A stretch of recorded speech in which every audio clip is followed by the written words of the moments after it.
There is no more one try. I will persist until I succeed. I will crawl across glass. I will break through steel. I will climb a mountain, whatever it takes. It's not, I guess I'll give it one or two more tries. It's you just try until you burn the boats. There's no B plan. Today, you are going to hear from a man who I think will teach you more in an hour and a half than a 4-year business degree. He has partnered with Tony Robbins. He's partnered with Matthew McConaughey. Dean Graziosi is his name. Somebody has already done what you're hoping to do. Stop trying to figure out how and start thinking who. Who has already made $1 million in this space and I haven't? Who has already bought multiple companies? Who has already doubled the size of their marketing or doubled the size of their business? And then do everything in your power to understand what they've done. If they offer coaching, get it. If you can be a mentor for free, get it. If you can build reciprocity by doing something for them first, do it. You've said before that one of the biggest business hacks is that true? Being in business it's not easy. It's not for the faint at heart to buy a business, to start a business, to scale a business. Every level is a new devil. All that shit happens. And if you have a partner that says, yeah, who are you to do it? Even a little bit, you're scared to death compared to someone go. Hi, I'm Codie Sanchez, and this is the Big Deal podcast for those who are willing to do the work to get what you want. Today, we are actually going to do the work for you. You are going to hear from a man who I think will teach you more in an hour and a half than a 4-year business degree, and you can also save the $200,000. He's the guy I call when things are going wrong in my business or when I want things to go really, really right. He has built businesses to hundreds of millions of dollars in revenue. He has partnered with Tony Robbins. He's partnered with Matthew McConaughey, and he's sort of what I often think of as the man behind the scenes when it comes to a lot of the biggest names you know building really big businesses. Dean Graziosi is his name. We're going to talk about building businesses. We're going to talk about making money. We're going to talk about what to do when people you love even tell you that something's not possible for you. We're going to talk about how do you have a marriage that you actually like, or maybe an incredible marriage. And we're also going to talk about what does it take to win in all aspects of your life, but certainly if you care about business at all. Without further ado, let's go to Dean. You've said before that one of the biggest business hacks is a happy marriage. Is that true? I think it's a hack on everything. And I can only go through 2 experiences. One, I've been in a marriage that failed. Mm-hmm. And I take full responsibility for probably being the majority of the reason it didn't work. Mm-hmm. And when you're in something like that, when you're in a relationship that's not empowering, not fulfilling, right? And again, not blaming the other person, but it's not right. You don't even realize how much of a drain that is, that when you wake up and it's on your mind, you wake up and you realize maybe there's not intimacy or maybe there's not connection in your life. But it doesn't matter. I could power through with business. I'm so strong with business. I just got this, right? But I'm blessed to see, I can only talk through experiences. I'm really fortunate to see the other side of that. You know, when my relationship ended and there was a gap, I had 2 children and I'm like, and I won't go too deep into this, but the fact of the matter is, I just said, I'm going to be a single dad. I'm going deep on dadding, on fatherhood. And when they're off to college, I'll consider a relationship.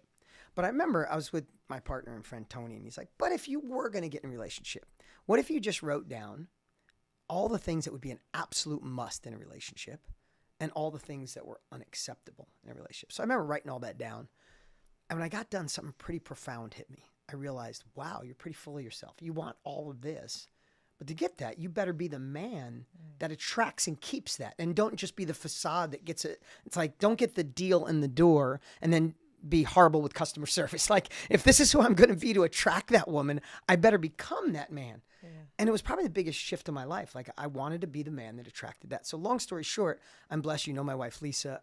I don't have an Instagram marriage. I'm in love. I have the love of my life. We're 8 years in. She's my best friend. It's everything that was on that sheet. But I'm trying to stay the guy that deserves that, right? But once I had that kind of marriage where I could call, and it takes somebody special to be married to a crazy ass entrepreneur. I met your husband on the way in. I want to just, totally. I want to go. I'm gonna be like, I'm sorry, thank you, I love you. Like, come here, let me just give you a little pat on the back. I want to do the same thing to Lisa. She's yeah, the I just want to like give him a hug. Go, I get it, right? But like the difference of feeling empowered, like as you know, it might be date night and we're supposed to go to a dance recital on date night. I'm just being overly, just for story reasons. But I know I've called my wife and said, babe, I am so sorry. I'm in the middle of closing this deal. I can't make dinner. I'm not going to make the dance. in prior relationships, it might be like, oh my gosh, you always put work first. How could that be? My wife now, and maybe because I give her what she needs, she would say, babe, we live this lifestyle because of you. You go kick ass in that meeting. I'll make sure the kids feel good and we'll do dinner tomorrow. I have goosebumps sharing it because that relationship is, my business has doubled since I met her. You guys, I know if you're listening to this podcast that you care about growth, and you are going to be one of the few builders in this world, and we need you more than ever. So one, I'm just thrilled you're here. And if you think that this podcast episode is valuable for you, imagine what it can do for others in your life. So often we share the funny, really ridiculous, useless things on the internet. Do yourself and maybe somebody you love a big favor and pass this episode along to them. Share it with them, letting them know that you care and that you want them to be successful too. Builders are rare. We need more of them. This is your chance to share the show. My relationship with my kids has gotten better. I'm better. I'm just a better human being. And the only reason I'm sharing that is because I know both sides. So if you're I know this isn't a relationship podcast, but if you're in a relationship where you don't have the support, do whatever it takes to get the support. Let them see you. Let them be vulnerable with your feelings. Because I'm telling you, that little bit of extra support. Because being in business it's not easy. It's not for the faint at heart to buy a business, to start a business, to scale a business. Every level is a new devil. Every time there's something you question yourself, like, who am I to do this? Who am I to get these eyeballs? Who am I to own this business? All that shit happens. And if you have a partner that says, yeah, who are you to do it? Even a little bit, you're scared to death compared to someone go, Cody, you freaking got this. You're a badass. If you don't see it in you, I see it in you. So my business has grown. Who I am as a man has grown. So if you're in it, try to fix it. If you're single and you're looking, make sure it's somebody who can, you fuel their dreams. So hopefully they fuel yours. It's so true. I mean, I think the best business deal I've ever done is the deal with my partner. I mean, and I say that frequently, that was the best contract I ever wrote. And the reason is because I actually have found, and I find it again and again with entrepreneurs, that when you don't have it, you don't think that an incredible You don't marriage even is know what super you're important. missing. Yeah. You're like, it's fine. But then when you do have it, you're like, dear Lord. And it's not to make people feel bad if you don't have it, because I've been in a terrible one that I take a lot I'm raising of my blame hand. for If you're not too. seeing me, hands up high. But man, if you can prioritize what you got, it's really important. So one other question on marriage before we go into more business stuff is, what is the secret then to having an incredible marriage? When people ask me that, I think what comes to mind, and I don't know if this is the best secret, I'm just going to give it, is you can't keep score. Keeping score ruins relationships. It ruins partnerships too, right? Like if I was looking at a partnership, I've watched so many times through the years. Why is everybody so attracted to opening up a restaurant? I never knew that. You hardly find a restaurant that makes money, but everybody wants one. Maybe it's the significance or I don't know. But I've watched forever. Picture a great chef, right? I'm 56, so I've been on this earth for a while. I've been to restaurants and I've watched the chef in the background where the food is amazing. And somebody convinces them, hey, why would you just be a chef? Let's start the new restaurant. I'll put up the money. I've had friends do this. They put up the money, they get a great chef, they come up with a great concept, and they launch the business. At first, the marriage is amazing. The business marriage is really great. Cook, didn't have the money, know how to run a business. But then all of a sudden, the chef's back there 70 hours a week, not seeing his family. And the partner who put the money in hasn't changed. Same person. He comes in with his friends, round of drinks for everybody. And the scorekeeping starts. I'm back here slaving over this hot stove. I'm trying to make incredible. He's out there drinking, pretending to be the big shot. It's my food. And then the person with the money said, you would have never done this if I didn't give you the money and show you how to start a business. And the end is inevitable. Mm-hmm. And it's the same thing I believe in marriage. You come home after a long day working. And if it's your significant other, and say you come home, it's like, man, I worked my butt off all day. And I came home and there's not even dinner on the table. Right? I'm just using this as a dramatic experience. And then you think to yourself, wow, that's so disrespectful. So that night you go to bed and instead of laying cuddle next to each other, you're keeping score, you lay on the opposite side of the bed. And your significant other goes, well, what the hell? Why is he so cold? Or why is she so cold? Mm-hmm. And then all of a sudden the scorekeeping, well, he's not there when I need this and he doesn't there when I need this. And all of a sudden intimacy dies first because you don't feel like being affectionate with someone that you're keeping score with. And then resentment comes in. And once the resentment there, it's done, right? And I got to tell you that there's this little hack. What if, and this takes a while, this is hard, and if you're the wrong person who just abuses it, then that's a whole different story. But what if you felt love when you gave it? And that's the only payback you had. When you look at Chris and you know he's there for you, he does whatever it takes. And there's something you know makes him happy. Maybe it's breakfast before he asks. And he gets up and there is breakfast made, his favorite meal, and just sitting there and he eats it. What if just seeing his smile was enough to make the score even? Without him saying, oh, Cody, you're so amazing. Thank you so much. I appreciate you. Can I do something for you? And it creates this, I'll be honest with you, my partnership with Tony, my relationship with my wife, I can't do enough for her and she can't do enough for me. And we fight to outdo each other. It's crazy. But I built that partnership with Tony as well. We're partners on multiple companies. We co-founded Mastermind together and all these other companies. We can't do enough for each other. Like if he's going through something, has to have a little surgery on his eye or something, I'm like, what can I do? Take everything off his plate for 3 weeks. And I'll call his assistant. All the crap comes to me. 100% of it comes to me. And don't tell him. And then he finds out. He's like, oh. And then he'll do so instead of keeping score, the first phase is don't keep score. The second phase is how do I do more for you than you do for me? And it builds this thing that, the other thing too, Cody, it took me, I'm 56, like I said, it took me decades to figure this out. So it's not something that comes naturally. You guys just heard us talk about acquisitions. If you guys have ever thought about buying a business, I don't know if you know this, but we have what I think is the best education system in the world for doing acquisitions, for buying businesses, and now for scaling businesses. If you've thought about wanting to buy your next business, or right now you have a business and you want to scale it, my goal is we at Contrarian Thinking have everything you need to do that. And so if that's you, I guess I'm talking to you today.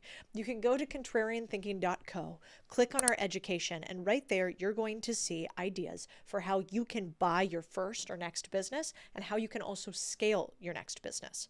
We have taught more than 5,000 people how to do M&A, mergers and acquisitions, to date. People have bought hundreds of millions in businesses so far.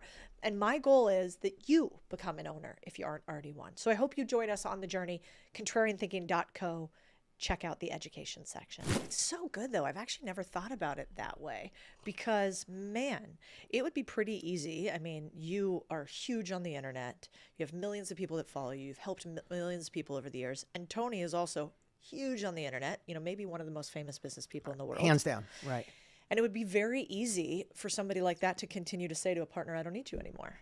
And that's probably what happens a lot is that starts, the one side could feel a different way. And I think that's a really cool way to if you just take it out of your mind. I mean, think about this.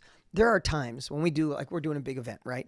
And the 60 days before event is insanity, right? You're putting 1,3 people in an event. There's a gazillion moving parts. And I'm the architect and I'm in that, I'm in the thick of it. But Tony's 47 years of being a business leader, he could make one phone call and solve millions of dollars worth of problems or make millions of dollars. So when I'm in it, I don't go, wow, I'm putting 70 hours a week in. Damn it, he's not. I'm like, man, this combined talent just brings so much value to the world. And because he worked so hard for 50 years, he could make one call and so I just find a way to appreciate everything. And then on the opposite side, he does the same. Yeah, so if you can find that in your marriage or your business relationships, or if you're buying a business and the person that's still going to stay on, find a way to appreciate what they do. Try to outdo it. And here's the thing, what trips it up, different personalities. You might be a conservative and you buy a business where the person's a liberal. You might be religious and Christian and they're an atheist. Find a way to appreciate something about them. Do more from them than they realize. But then there's a point. You might do more for people for a certain point and realize no matter what I do, it's not enough. And maybe that's the trigger of time to pull the exit chute. How do you know when to pull the exit chute? How do you know when somebody is taking advantage of you and you are giving too much? I think, in the beginning of a business relationship or you're first dating Chris, right? Everything is wonderful. Right or wrong. There's not enough. You can't do enough for that person. Well, if they have a seed in their tooth, oh, it's so cute. And then if it doesn't, if you're not feeling that way in a year, it's why do you always have freaking seeds in your tooth, right? It's same thing, different experience. What I always thought about is, what if you're in a relationship, you're not sure, should this be over, business or personal? And you just treated the next 90 days like the first 90 days. You were a little more respectful. You actually did active listening, looking in your significant other's eyes. What did you have to say? What was your day like? What if you did all the things like when you were thinking about, the first time you were going to hold hands or kiss, you're like, I'll listen for 4 hours if I get the kiss. Like, then you're like, what are you saying, babe? Could you just spit it out? Like, all these things evolve, right? I never do that. Yeah. Yeah, me neither. I've never done it once. I just asked what time it was. I don't need to know how the watch is built, right? Like, Yes. But what if you did that for 90 days? And at the end of the 90 days, if you didn't get anything back, if it didn't spark any reciprocal actions like that, I think it's time to take a look deeply at that relationship. I love that. You're really big on, if you have an action you want to take, you need a deadline. And I've heard you say that many, many times. Absolutely. What does that look like in practice? So I have something that I want to do. I put it on my calendar and I say, by this date, I will have achieved XYZ. How do you instigate that in your life? Love that. It's something I'm big on this year because this year our business is growing. I love watching the business growth that you're having right now. But it's beyond well-deserved and people need you now more than ever. So I love watching all that you're doing for the world, and I mean that. And I feel pretty cool. I've built multiple $100 million a year businesses. I've exited from business. I'm working harder than ever before because I love it. I want to fall dead doing this at 97. You know what I mean? You actually do, because I know you as a human. I and love call it. you all the time. And every year I'm trying to evolve as a leader because what I realize, and I know you're realizing it now, to go to that next level of business, like whatever got you here, there's a core competency. There's something or several things you do better than anybody on the planet.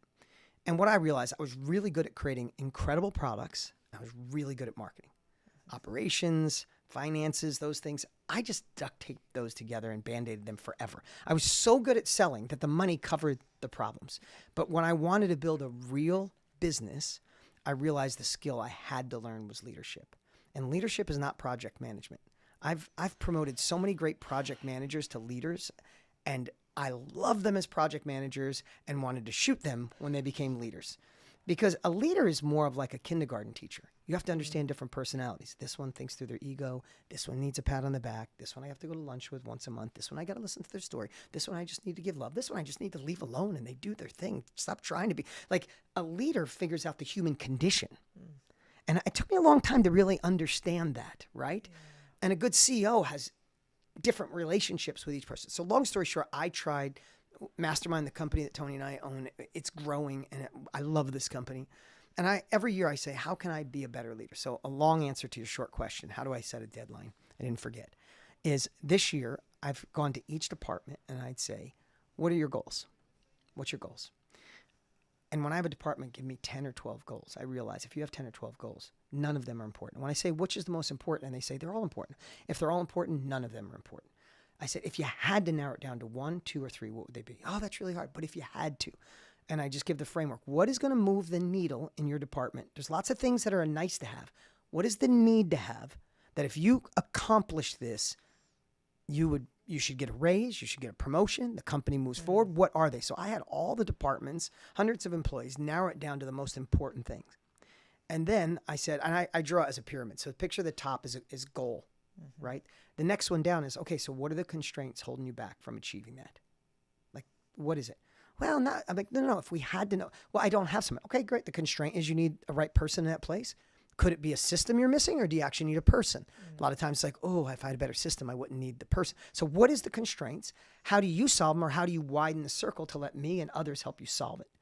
And then the third thing, there's only 4 steps. The third step is, how are you going to measure your progress? Right? How do you know you're actually moving forward, winning the game? And then the fourth answers the question you asked. The fourth is the deadlines. When are you going to have it done by? Well, I think by January. January what? Mid-January. January what? January 9th. Done. I'm here to help you get that done. So we went from 15 tasks. Picture if each thing has 3 constraints. You have 10 goals. Each thing has 3 constraints. You have 30 constraints. No. That's why people, and you know what ends up happening? Is you go, oh, that one's got a lot. I'll just go with this other thing because I have so many things going on. I'll work on the easier one. You don't even know your brain does that. But when you narrow it down and go, crap, we have to, we want to do back-end sales so people can enjoy this amazing coaching program we put together, right? Okay, what is the goal? The goal is to do $1 million a month, helping people be a part of a program that actually transforms their life. Great. What are the constraints? We don't have the salespeople to do it. Great. Then your whole focus over the next 90 days should be, getting the sales pay. What are the constraints? I don't know if I can find them. Do we do them in person? Do we do them in virtual? Great. That's the things we have to solve. How do you know if you're winning? I need to hire 2 a week. Great. What's the deadline? 3 months from now. Great. All of a sudden, that person has those 4 things, and that's all they should focus on. That's so good. I have like a to-do list in my mind right now of all the things I have to do listening to you, which is what happens every time we talk, by the way. Let's imagine that there's somebody out there right now, and they're listening and they haven't made their first $1 million. They maybe even haven't made their first $100,000. I know it's so hard to overly simplify this, but what was the biggest unlock for you to make your first $1 million? Because you have made, I'm not the IRS, but you've made millions, tens of millions, hundreds of millions. But that very first million, I think, is the hardest. So what would you say to somebody who hasn't made their first million yet? What do you have to unlock? Oh, wow. It's such a great question. There's so many things that I think about. But if you really boil it down, and I want to give business tactics. Let me do that on the second half. But the first one, have you, with all the people, you get amazing people to sit in this chair. You've met such incredible people. You just surround yourself with great people. If you look at the common denominator of successful people, is they have just a little bit more hunger than anybody else, right? I mean, you think about it. Why do most people who hit lotto go broke? Because they have resources, but they don't have resourcefulness. So if I think about it, like I'm going to give you a tactical answer. I can tell you about marketing. I tell you all about those things. And that's I want to talk about all that today. But foundationally, maybe because I've been in this industry so long and I've built multiple companies, is if you don't have a hunger that's super strong, when you hit obstacles, when things go wrong, you go, oh, I can't believe that happened. All right, let me give it one more try. Compared to, there is no more one try. I will persist until I succeed. I will crawl across glass. I will break through steel. I will climb a mountain, whatever it takes. It's not, I guess I'll give it 1 or 2 more tries. It's you just try until you find the answer. And the most successful people even in your own life, as you're listening or watching right now, that they didn't set like 3 failures and then I go back to the job I hate. It's like you burn the boats. There's no B plan. And that is something that's why Tony and I work so hard on helping people have an unstoppable mindset. And then we give them a business plan. Yeah. Because you can give the greatest business plan to somebody who's not committed, or you can give a crappy business plan on a yellow pad to someone who's committed and hungry. And I'll take them 100% of the time. So the first thing is hunger. And that hunger leads to resourcefulness. And that resourcefulness leads to persisting till you succeed. That's number 1. Number 2 is, I wish someone would have told me this earlier in life, and I know you have found it way earlier than I did. But you have to model proven practices. Like that is just, I mean, I know it sounds simple in your life. Maybe I'm just a reminder service for everybody listening or watching today. But somebody has already done what you're hoping to do. Stop trying to figure out how and start thinking who. Who has already made $1 million in this space and I haven't? Who has already bought multiple companies? Who has already doubled the size of their marketing or doubled the size of their business? Who has broken through from one shop to 50 of them across the country? Who has already done it? And then do everything in your power to understand what they've done. If they offer coaching, get it. If you can be a mentor for free, get it. If you can build reciprocity by doing something for them first, do it, because they have the plan. And most people don't even know that they have the plan, but you can extract it. So hunger and modeling proven practices. It's so good. Yeah, we always say, first you imitate, then you iterate, then you innovate. Oh, I not the love other it. way around. Yeah. You know? Oh, that's so good. Oh, that was the clincher. Is not the other way around. Right, because everybody was like, well, we'll go ahead and try this thing. And it's like, why? Well, my gut says so. What's your gut based on? Do you have a history of proven success in this? Have you modeled proven practices? We're not curing cancer here, unfortunately. Like, we are doing things that other people have already done before. So I think it's so big. And it kind of takes me to this random next idea from you, which is you have helped millions of people create a ton of wealth in their life. That mindset part I didn't used to understand. I used to think tactics, just because that's how my brain works. I'm like, just give me steps 1 through 7. And I didn't realize that most humans will fail miserably if you just give them the how-to instead of the why-to, which I learned from you guys. You've also partnered with some huge names to break through in a way that isn't normal for most people. Can you tell me about the time that you partnered with Matthew McConaughey on your big, huge event? What happened? And how did you talk one of like the world's biggest celebrities into sharing how he lives his life? Yeah, great question. That was so much fun, by the way. It looked so much fun. I was texting you he's like, such is he as cool yeah, as he's? no, Don't tell me if he's not. Yeah, I don't want to and know. I remember texting you back like, he's actually cool. Oh, like he's just the coolest dude. Like I'll put it this way, his work ethic is off the charts, and I'll tell you, I'll answer the question, but his work ethic's off the chart. And I'll start from the beginning. The beginning is I listened to Greenlights. Did you listen to the book? The book's incredible. I got done and with I don't the book. like celebrity memoirs. No. Do not care. So a couple of things. Why I respected it, first off, he didn't come at it as like a memoir of a star. Yeah.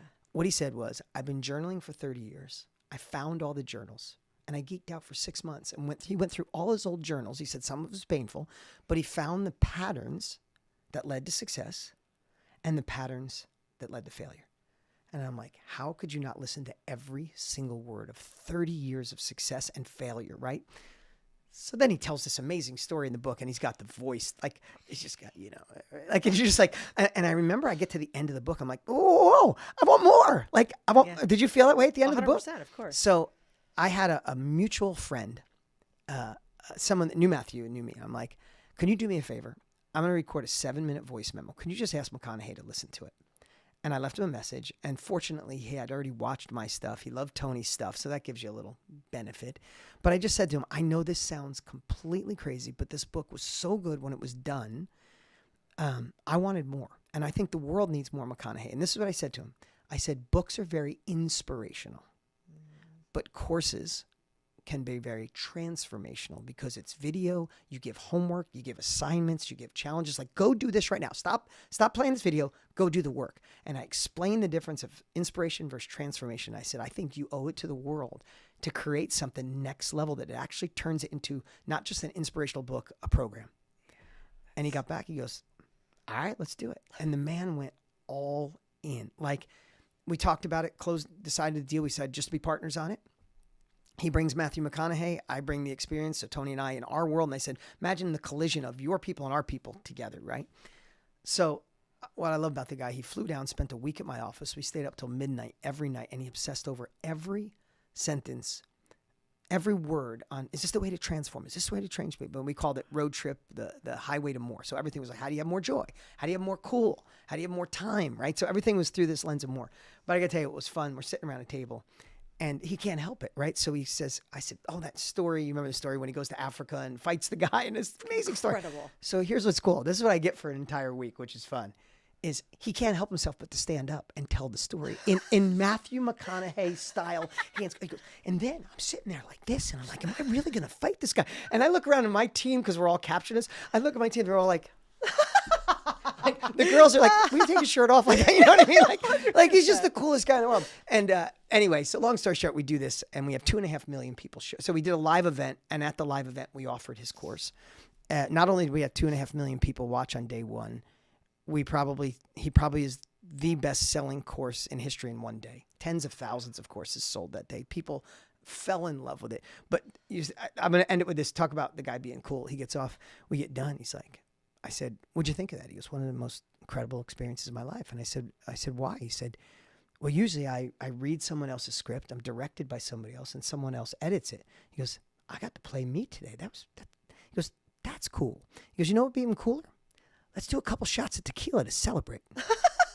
I'm like, you are the coolest man alive. I haven't done a shot of tequila in a decade. I'm back there. We have it on video. I did a couple shots with him. He's like, should we do 3 or does 3 make you fuzzy? I'm like, 3 makes me fuzzy. He goes, no, 2's good. Anyway, that's incredible. Yeah, and thank God he's cool, because it would be such a what a bummer. disappointment it would be if he was like, that's not okay. Hard worker, amazing husband. All he does. Camilla she was with him every single day to midnight. I mean, he came 7 days, and then when we did the launch, the actual event, she came for 4 days. She was there every night, a part of every experience, giving incredible feedback. He loves her to death. He's an incredible dad. So He's someone you keep forever. I love that. Someone you keep. You know, it made me think about the opposite of that, which is I think when you're trying to have big success, we all have people, friends, sometimes family, loved ones who say you can't, you know, why would you do that? Who like don't want you to go grow when you are about to have what you think might be a huge breakthrough. So what do you do to not let other people hold you back from the things you want in life? So I give little reference points, like little things in my head that I can remember. And this one is don't dim your glow. Without realizing sometimes we have people in our life that think we're a dreamer, which most people do. Entrepreneurship is a lonely road. Being a dad of 4, there's nothing worse than going to a 5-year-old birthday party where you don't know one other parent. You don't know, and you got to have conversations with people that, this is going to sound horrible. Like, maybe this is rude to say, but like, it's a different path to be career oriented than to be the crazy person that puts your life on the line, put your money on the line, put your family on the line. You risk everything. You go up and down, all the stuff that happens in the invisible. It's just a different philosophy, right? Oh my God. What was your question? What do you do to have other people not stop you from achieving your dreams? Those I think about it like, for instance, I remember when I was first starting out in my business, I had a family member that basically said, I was in finance at the time. I was working at, I think I was at Goldman, and my family member looked me right in the face and said, biggest mistake of your life will ever be trading the names Goldman Sachs for Codie Sanchez. Oh, oh my gosh. And they love me. No, like I get it. So the way I look at it when I was saying, even being, is most people can't see what you see. Mm-hmm. So, you know Trent Shelton, right? Love Trent. And he said one day he was on our stage. I invited him to speak during the McConaughey event, right? So he is just doing what Trent does best. And he said the exact thing. He said, no one saw my dreams. Well, he was an NFL player. Now he's going to be an influencer. And he said his first year, his mom would when he'd do a video, his mom would say, you're doing such a good job, baby. It would be the only comment, you know? And people were reaching out. And he said he had this dream. And he said one day he realized, and whatever your beliefs are, he realized God gave him this prescription, like a pair of glasses. And he said, when I put my dreams on, my glasses, I see crystal clear the man I'm becoming. He said, but my wife and my sisters, my people in my life, if I give them my glasses, it's blurry. So how can I expect them to see the vision that I have? He said, God gave me this prescription, this dream, this goal on my heart. And when he said that, it's like, wow, like the only thing I could say is, it is the biggest question I've gotten in 40 years is how do I get my wife on board? How do I get my husband on board? How do I get my family on board? They think I'm crazy. And what I'd say is you can't let someone who's not achieving and hasn't done what you want to do give you advice. It's like your broke friend telling you how to get rich, your single friend telling you about relationships. And you got to remember, this is downloaded in your heart, your soul. And you got to find a way to just not dim your glow to match the people around you. Because I truly believe the biggest regret we could ever have is getting to the end of our lives and realize we missed it. I mean, life's going fast and we only got one shot at this. I don't want to get to the end and go, I played small because my husband didn't believe in entrepreneurship, or I played small because my parents thought college and this career was better. I think it'd be the biggest regret of your life. I think you would ask God or the universe or whatever you believe in, like, can I go back and do it again?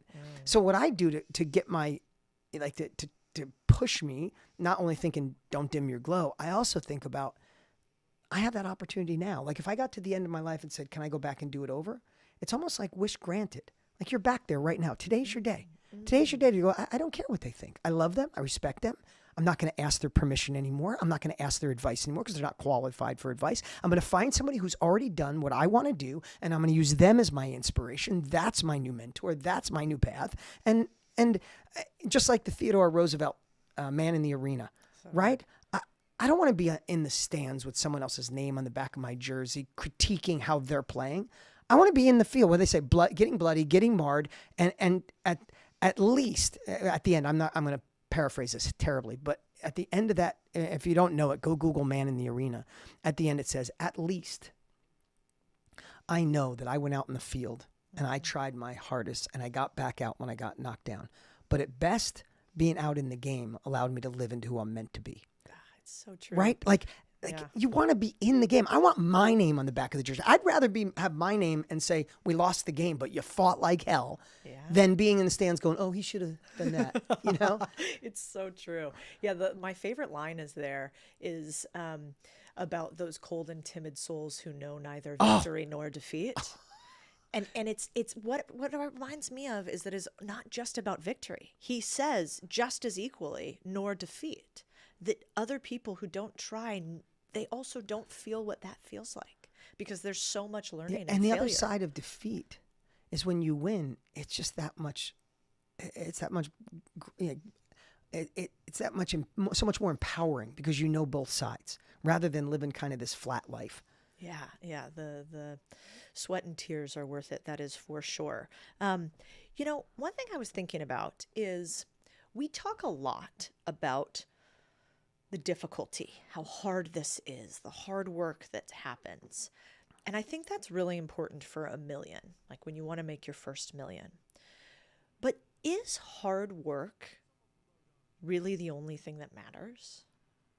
No. I mean, and I know everybody listening probably knows that to be true because, you know, I remember driving to my office. I live in Phoenix. That's where your parents live, right? Did you grow up in Phoenix? Yeah. Yeah. So you know summers in Phoenix. Yeah. Not fun. Right? What's that? Not fun. Not fun. But I remember somebody asked me that question about hard work. When I drive to my office in summer when it's 113 and there's a bunch of guys on top of a flat roof putting tar down. And I remember the day I saw them. And I remember literally saying a prayer for them, right? Because I did that kind of work when I first started, right? But they're not working harder than me. I mean, I'm not working harder than them. Sorry, I'm not working harder than them. They're on a roof at 109 degrees. That tar is hotter than that. It's probably 150 to them. They're all wrapped up so they don't get sunburn. They're working hard, but they're not in the right boat, rowing in the right direction. And I wish all of them the best. And some of them are like my grandparents who were immigrants to this country, and they had to start that way. And look where I get to be 2 generations later. So they might be planning the foundation for their grandchildren to live into who they can be, right? So it's not just hard work. It's a combination of that hunger and hard work, but being in the right industry that's growing, not dying. It's about modeling proven practices. It's about not giving up. It's about stamina. It's about moving forward. It's about realizing that the prize is at the end of the journey, not at the beginning of the journey. All those little things are all part of it. So hard work alone isn't enough. Yeah. I think that was a big lie that was told to me too, you know, when I was young. And it's not a malicious lie, but it's a real one, which is, you know, the harder you work, the more money you make.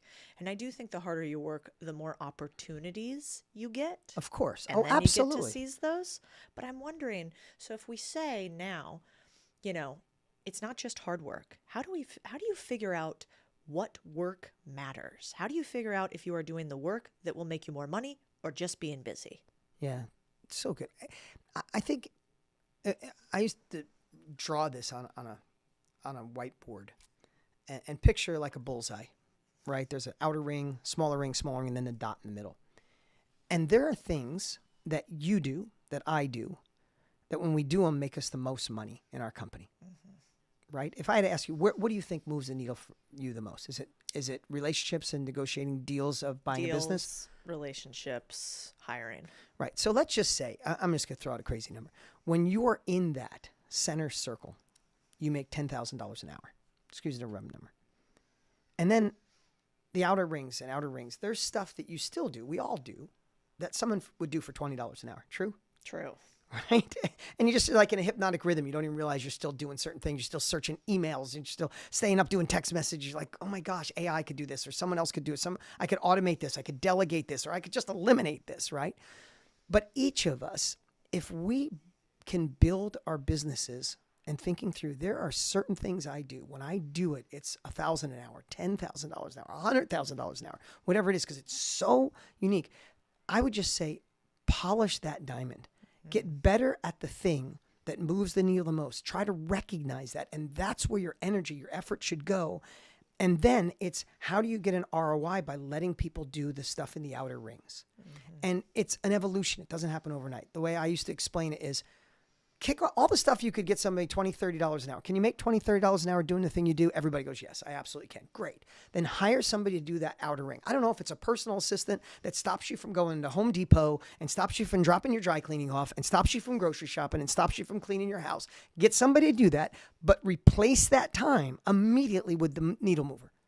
And then as you get more and more in business, you get closer to the ring. There might be a time where something's $300 an hour, but you're making $3,000 an hour, so you still hire the COO, who's that much money because you get to do your thing. And I think that's just a different way to look at it. I got to tell you a quick story. Is my mom came to visit me, I don't know, probably 7-10 years ago. I live in Arizona. She lives on the East Coast. So she comes out, and this has been my philosophy forever. And the reason I work so hard is I retired my mom when I was young. My parents split. She didn't have money. She worked 3 jobs. If I look back on my first memory of wanting to be successful was to retire my mom. One of the sweetest women in the world. I like to think of her as a badass without a blueprint. Like, she's such a good woman. She just didn't know what to do with herself. So she cut hair, cleaned houses, painted houses, just manual labor to get. So long story short, she worked hard her whole life. And one of the reasons I worked hard is because of her. Anyway, long story short, she comes to my house and she's there for a couple days. And she said, babe, I realized your garbage bins are filled. When do you drag them out to the street? What day comes? I'll bring them out for you. I'm like, I don't know, Mom. She goes, what do you mean? When do you take the garbage out? I said, I never have. She goes, you've lived here for 5 years. She goes, baby, don't tell me you pay someone to take your garbage out. I said, I don't just pay somebody to take my garbage out. I pay people to change my light bulbs, to go fill up my gas in my car. And I named all those things. She goes, oh my God, I think you got too big for your britches, honey. And I said, sit down, Mom. And you've never made more than $30,000 in your whole life. Let me tell you how it really works. When someone's getting gas in my car, changing a light bulb, mowing my yard, taking out my garbage, picking up my dry clean, I'm in there writing my book, or I'm writing a sales letter, or I'm building a new course, or I'm doing new training. And when I'm in that computer working, I might make $10,000 an hour. They mow my lawn for $60 in that hour. Which one should I do? And I remember my mom, she got it immediately. She goes, this is why I'm always broke. I always was broke. Like, she got it. I mean, no one ever just taught her that simple philosophy. So I tell her that as an example. What moves the needle in your life, and do more of it. And as you do more of it, get people to help you with the things on the outer rings. And through time, the greatest gift would be that you live in your core competency. And that's where real business is. It's so true. I think people don't tell other people that because society makes us think that it sounds bad. They make us think that it sounds bad to say, I hire somebody else to fill my gas tank. I hire somebody else. They go, oh, are you too big for your britches? That must be nice. No, if I have you were more a rich impact to person. make. Exactly. And the person, but you have to and the know how to person fight doing back. that, and the cool part is the person doing it appreciates the job that they get to do that.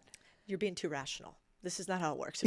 I'm sorry, no common sense here. Let me do the opposite of common sense. That's not how this works on the internet. But it's a beautiful unlock because it's the truth. And what would you rather do? Do you want to feel right and virtuous, or do you want to win and actually make massive impact? And I think more people should want to make an impact and win than signal that they are somehow a good person through non-action. What does it take to make $100 million? Is it just more of the same?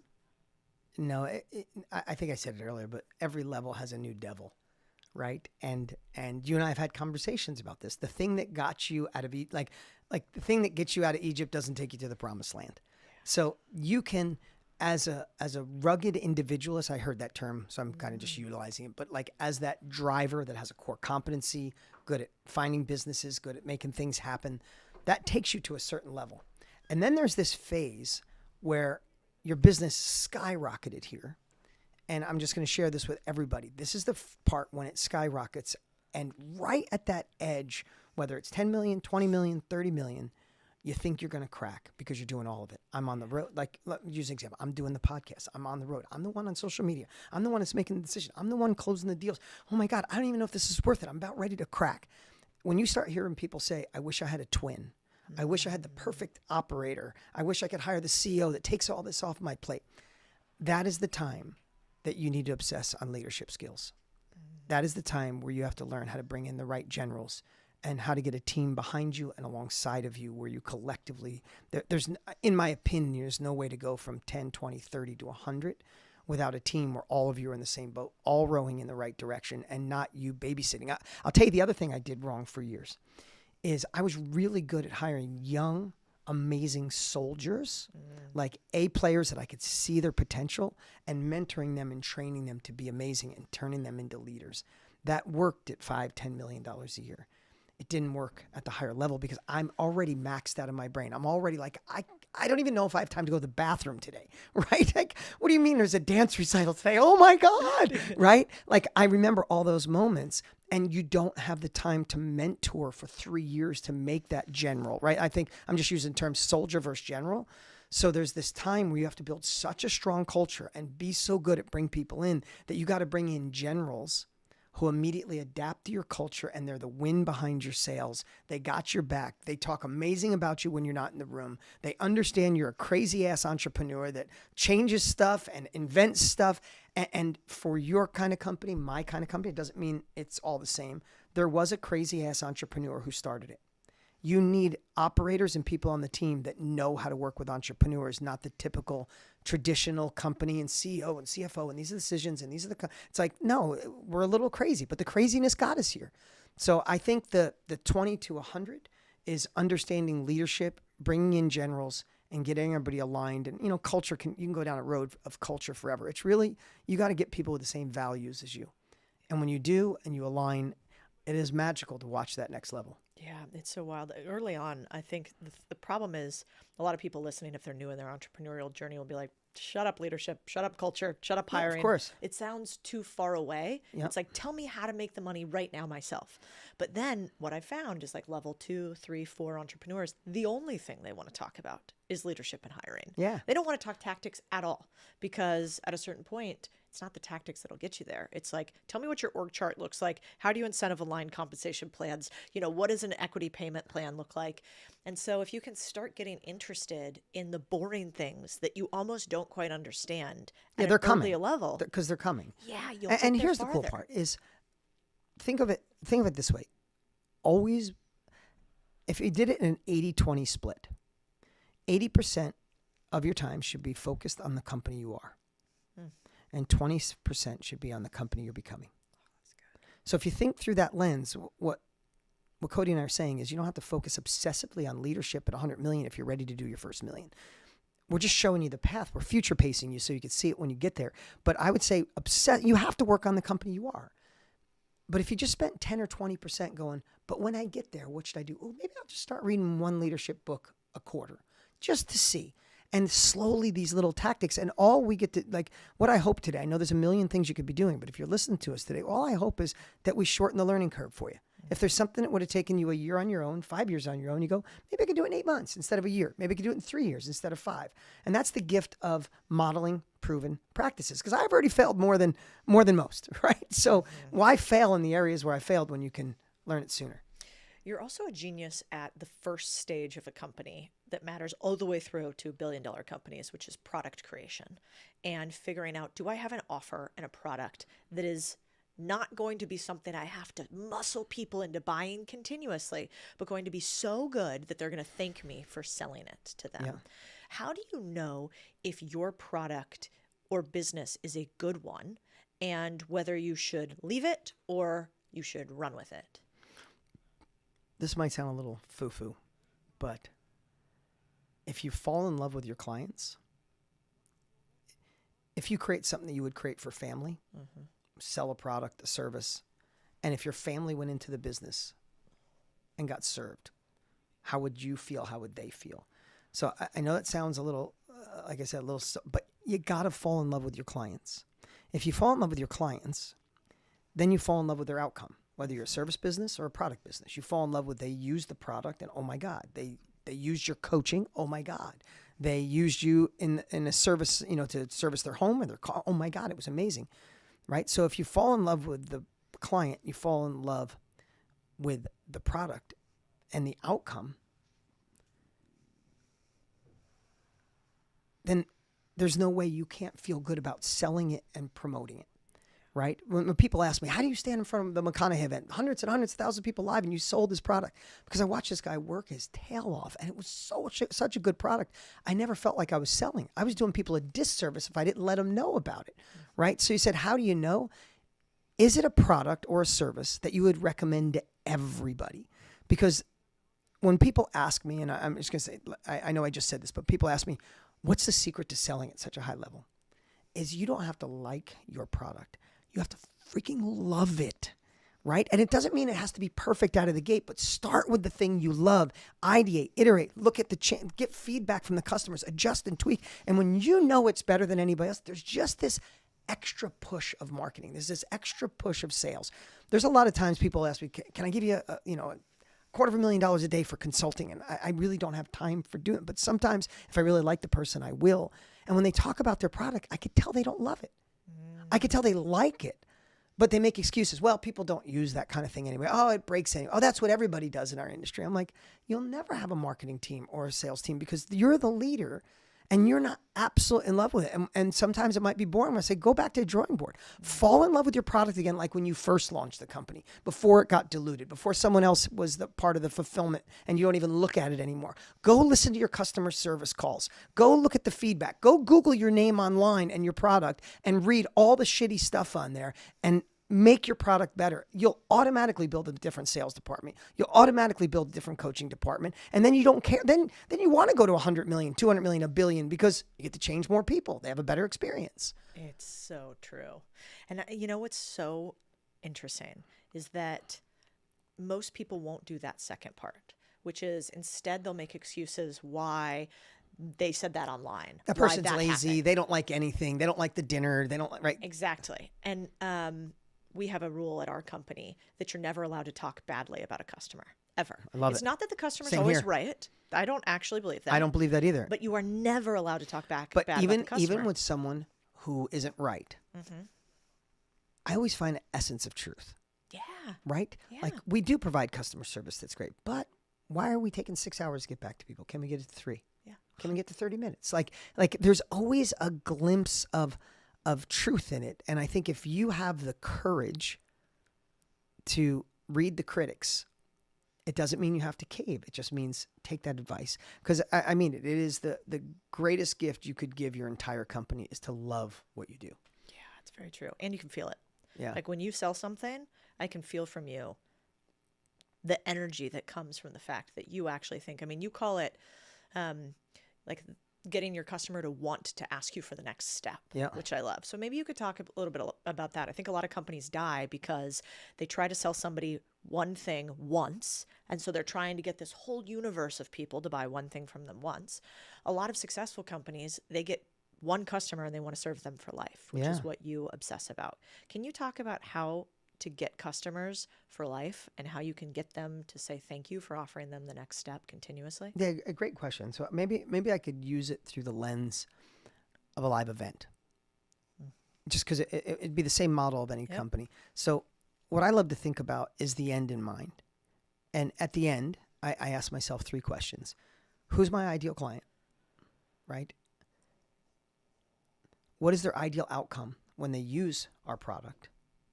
And what product would supply that? I know it sounds like isn't that what everybody does? Not really. Just think, like, for example, if somebody's going to work with Tony and I, and we're going to teach them how to create a workshop or a mastermind or create a course or write a book, at the end result, who I love working with is people really hungry. They're just not sure what to do.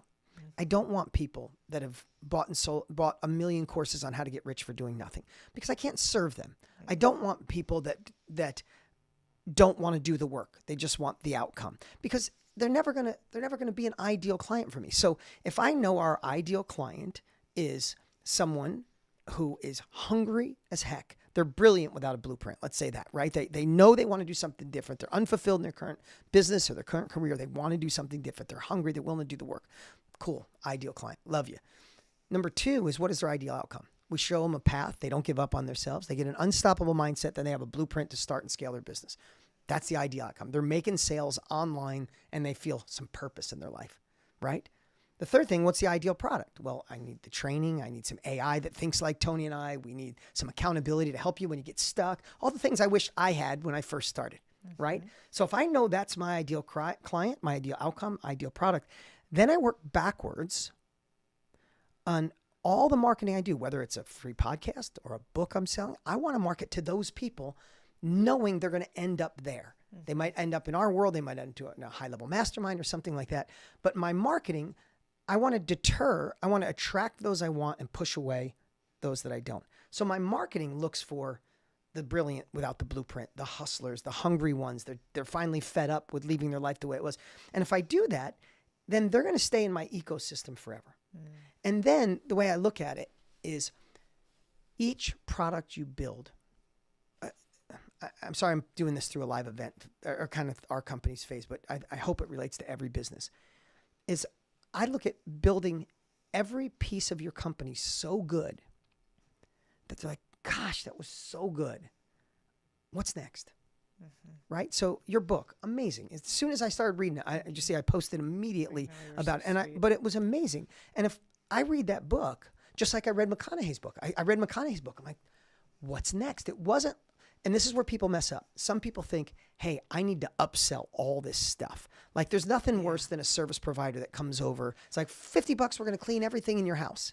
And then they get there, it's like, well, it's actually $500 because we got to change the thing. Like it feels sneaky rather than saying it is so clean, everything's done, your stuff is good. Hey, while I'm here, would you like? There's just a subtle difference between how much can we sell people or how do we meet them at these different levels. Yep. So in our business, Tony and I in May, on May 15th, we're doing a 3-day event, for example. We're going to give massive value to people for 3 days. No obligation. It's free. But we want to deliver so much value that a group of people go, heck, if I want to be in this industry, I want to work with them. Yeah. And at each level, I try to create everything they need, right? So for us, somebody who says, I just want this what they're offering. It's unbelievable. I'm in. But I want to deliver so much value that if they go, hey, I kind of need more help, that they go, these guys were so good. Hey, do you have what's next? So the way I look at it for any business, your lifetime value of your client determines everything, right? I promise you, no matter what business you're in, if you are a one and done, every Monday your business starts over again. Yeah. Every Monday you're fighting for new clients. What about building a product so good that anything they need in advancements of that they stick with you, right? If I read your book, I would be hoping that you had a coaching program. And I hope if I crushed it in your coaching program that you have a consulting that would help me buy companies or help me understand how to grow this business. Or I would hope that someday if I'm killing it, I could be in proximity to you and you had a mastermind, no matter what it costs, that I could ask you questions directly. You would be doing people an absolute disservice if you didn't have all those pieces in your company. And again, if you can make it so when you do the first thing, it's so good, people go, you over-delivered on that. What's next? Because what people don't realize, it is way easier to get a happy client to upgrade than it is to go find another brand new client in your door. And if you think about advertising, probably if you own a business, you know you spend money on advertising. Who wins in advertising? Facebook. Yeah, Facebook. Who else wins in advertising? You know who wins in advertising? Those that can afford to spend the most to acquire a client. Yeah. So if you and I have similar, but say we both have a service business. We service air conditions, right? We're in the AC business, right? If you're a one and done and your customer's lifetime value is, hey, we go see this person once and we get an average $1,000 for a client with a $200 profit, whatever it is, right? But I service them so well. And while they're there, they say, oh my God, if I need this, and then I need this, and then I need this. At the end of the year, your client's worth $1,000 to you. At the end of the year, my client's worth $5,000 to me. When I go to advertise, I could spend $2,000 to acquire that client. You can only spend $300. Who wins? You. Right. So it's not just a matter of selling more. It's about serving them at every level, knowing your lifetime value. You should know 6 months, 1 year, and 3-year lifetime value. Reverse engineer, and that's what you can afford to acquire a client. And most people don't do that. They're one and done, and that's why they struggle. Yeah, you taught me that, actually, because in finance, what I did previously in private equity, when we buy a company, we have these LPs. We have them sort of trapped for like 5 to 7 years. Right. We don't have to continuously sell them in that way. If we get a return at the end of 5 to 7 years, they're with us again for another time. But as I've gotten into this space and thought about education in particular, when we created the book, I wanted to make sure that the book had every single thing in it that they needed to buy a business. It. I think so. And that was my goal. I was like, we're not going to hold anything back. Everything goes in there. But the problem is that if you only have the book, but you don't have a hand to hold, I think your success in buying a business is going to be lower. Think about the greatest gym you could ever go to. Mm-hmm. Think of a gym that holds nothing back. They have the greatest equipment. They have an oxygen chamber. They have hot sauna. They have red light therapy. They have spin, yoga, free weights, everything. It's got everything you need to get in shape. But what do most people need to get in shape? Accountability. So the way I look at it in our space is give them everything they need. If they can accomplish it on their own, amazing. That's how you get a good reputation. Yeah. Cody wrote a book. That's everything you need. Raising my hand, though, I need someone to help me. I need somebody to keep me accountable. That's how they go, Cody, do you have anything else? Yep. Can you hold me accountable? Right. And then it's usually, one more thing, especially in this space, but maybe you can relate it to any business you're in. It's usually not more stuff that you share. Yeah. It's helping people actually do the thing that's in the book. It's less right stuff at the right time for them, which is what we've been obsessing on lately. Like there's so much you can learn about acquisitions, but if you learn about how to finance the deal and you haven't even figured out what a deal looks like for you, it's going to be kind of useless. True. So it's like, how do we pace you exactly to the spot that you need so you don't get overwhelmed, so you don't get discouraged? Because I think, and I've heard you say before, that it's not hard to start a business. It's hard to keep going in the business when nothing's working, yeah. right? And so what do you do when Dean has like a night of difficulty and darkness and a business is struggling? What do you do to keep going in the impossible moments in your life? Yeah, I've never had one of those. Just kidding. This week? Today? I mean, before I came? I love the question, and you probably have heard this when people say, as you get successful, are there less problems? And what I like to say is, Jim Rohn, old personal development guy, used to say, if for things to get better, you got to get better. So if I translate that into problems, is don't wish for problems to go away. Wish to get better at dealing with bigger problems. If you and I are in a room with 10 people and they're all successful, the most successful person in that room handles bigger problems than you do. If they're more successful than you, they handle bigger problems, right? So when those things happen, when it goes sideways, and maybe because I just time decades in business, I don't I think there's a misnomer that I appreciate the failures because it makes me stronger. No, I hate every freaking one of them, right? But I do know at this phase of my life that every problem I solve sharpens the iron. No one's ever going to get me again. Yep. I'm never going to make that mistake again. I solve something bigger. I solve something stronger. So what drives me through is two things. I still have my old deep beliefs that got me going in the first place, that I need to be in control of my decisions, my calendar, I want to be that dad. I take my kids to school every day. I make them breakfast. I do as much as I can with my kids. I never want to miss date night. So I have these things in my mind that are like my compelling why that make me put tears in my eyes. So when I'm having a bad day, I'll go all the way back to I don't want to go backwards. I want my kids to have choices, and I need to be in control of my calendar. Get this shit done. Excuse my language. Get it done. Make it happen. But secondly, I don't love the experience, but I know because of doing it that if I go through the storm, I am a better version of me on the other side of the storm. I went through a divorce. That was a storm.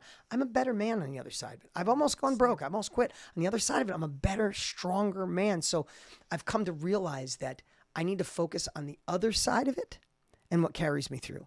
Yeah, it's so good. If I share one more thing is I work out every day, right? And everybody says, look at those veins, man. Yeah, 56, looking good. Well, thank you. But Lisa's hot too. So. She is. I got to well, that's what I was going to say. When people say to me, oh, you love working out that much? I'm like, no, I don't like working out at all. I wake up at 4:45 every day and work out before my day starts. No, I don't like it most days. But what I focus on, and this is, you really hear me on this one. If you get nothing else from this podcast, take this. I don't focus on the workout. I don't focus on how many sets I'm going to do. I focus on, my wife is hot as hell, and I need to look good for her. I like the way she looks at me. So I focus on, hey, I'm going to continue to look good. I focus on that my 18-year-old and 16-year-old, they just started working out. I've never told them to. Both of them work out, my son obsessively, because they watch their dad every morning at 5 o'clock work out. I feel better. I have more mental clarity.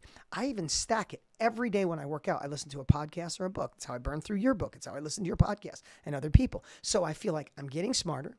I'm trying to look good for my wife. I'm setting an example for my kids, and I feel better.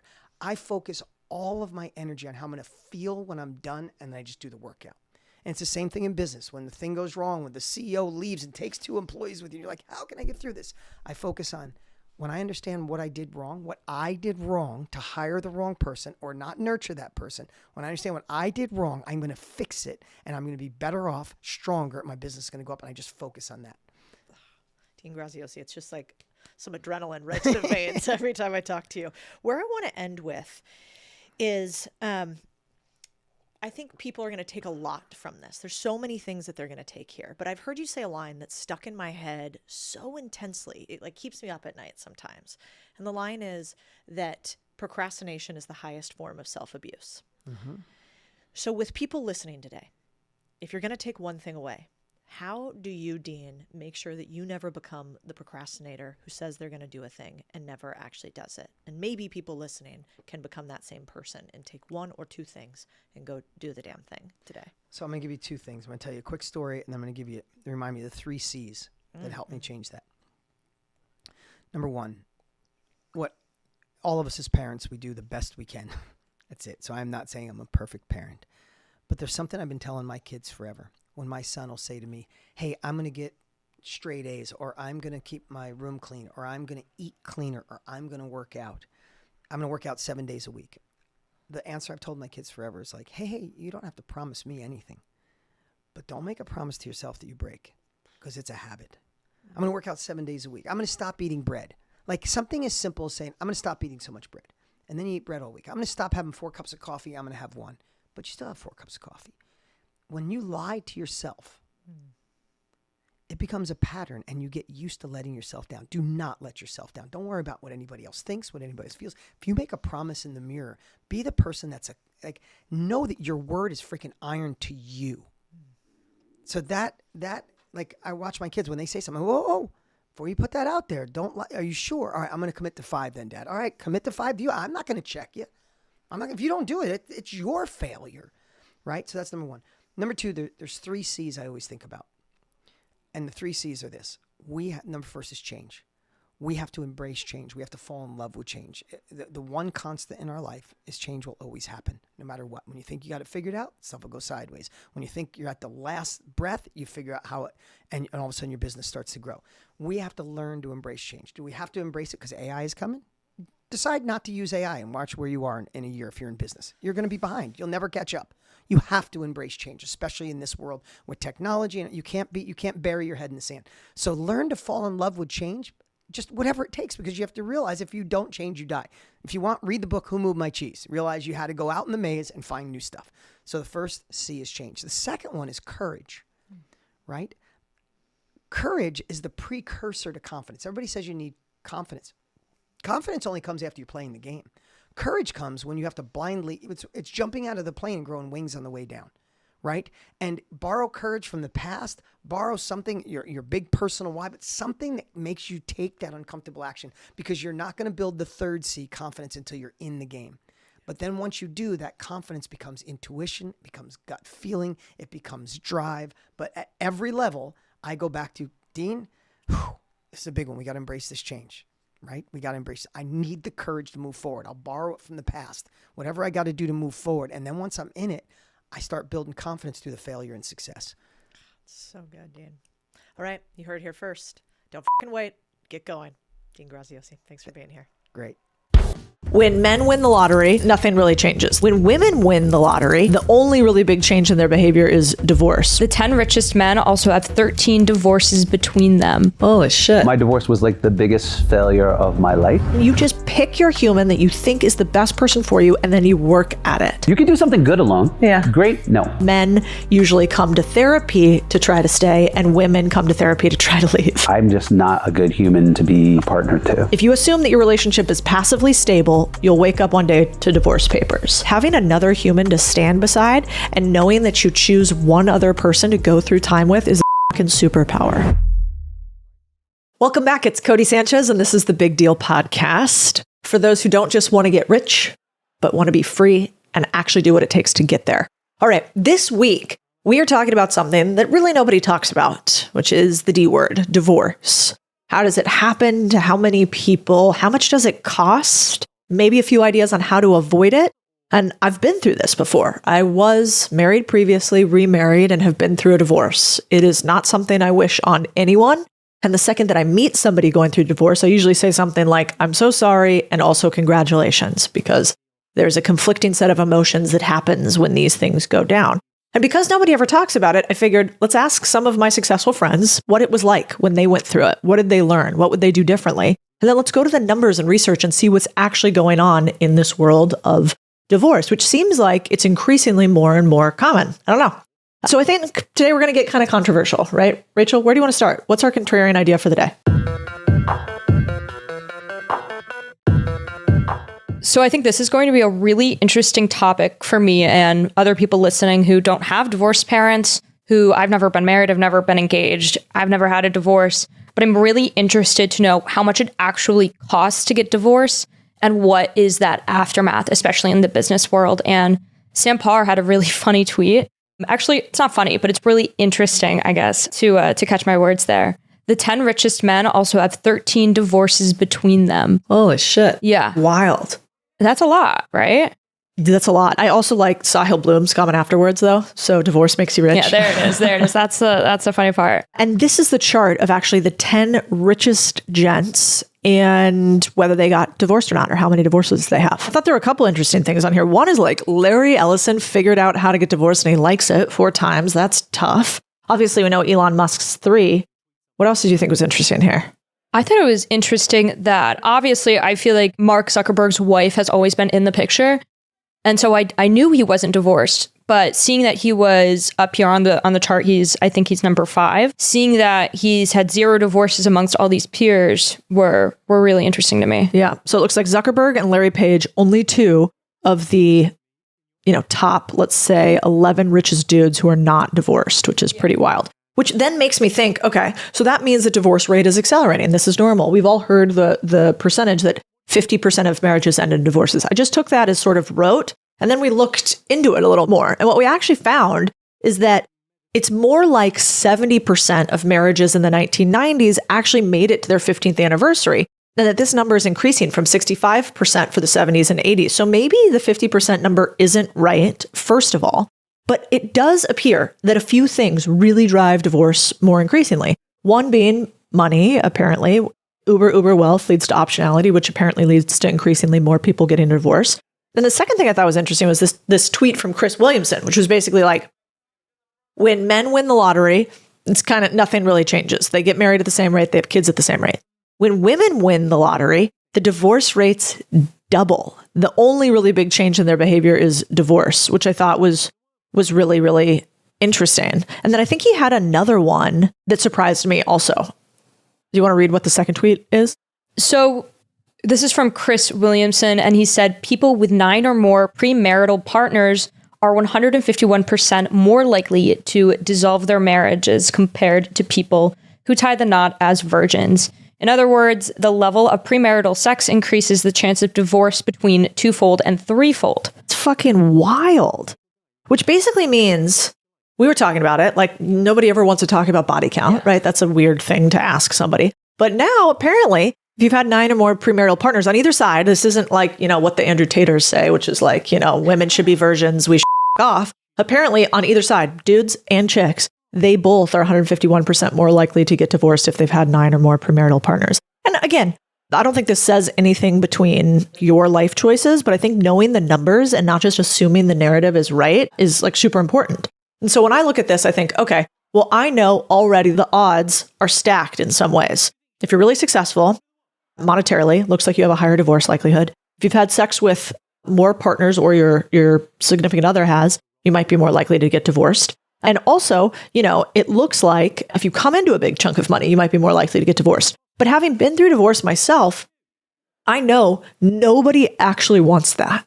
Like everybody talks about it like all of a sudden, if this happens, then divorce will be rampant. Like nobody wants to get divorced. It's an awful thing. you obviously want to make the right choice. You would never go through a wedding and all of the things and promises to a human if you thought you were going to get divorced eventually. And so I started digging into the numbers a little bit about how much divorce costs, and it's not cheap. So for the average person, the average wedding in the US is $30K, which is wild.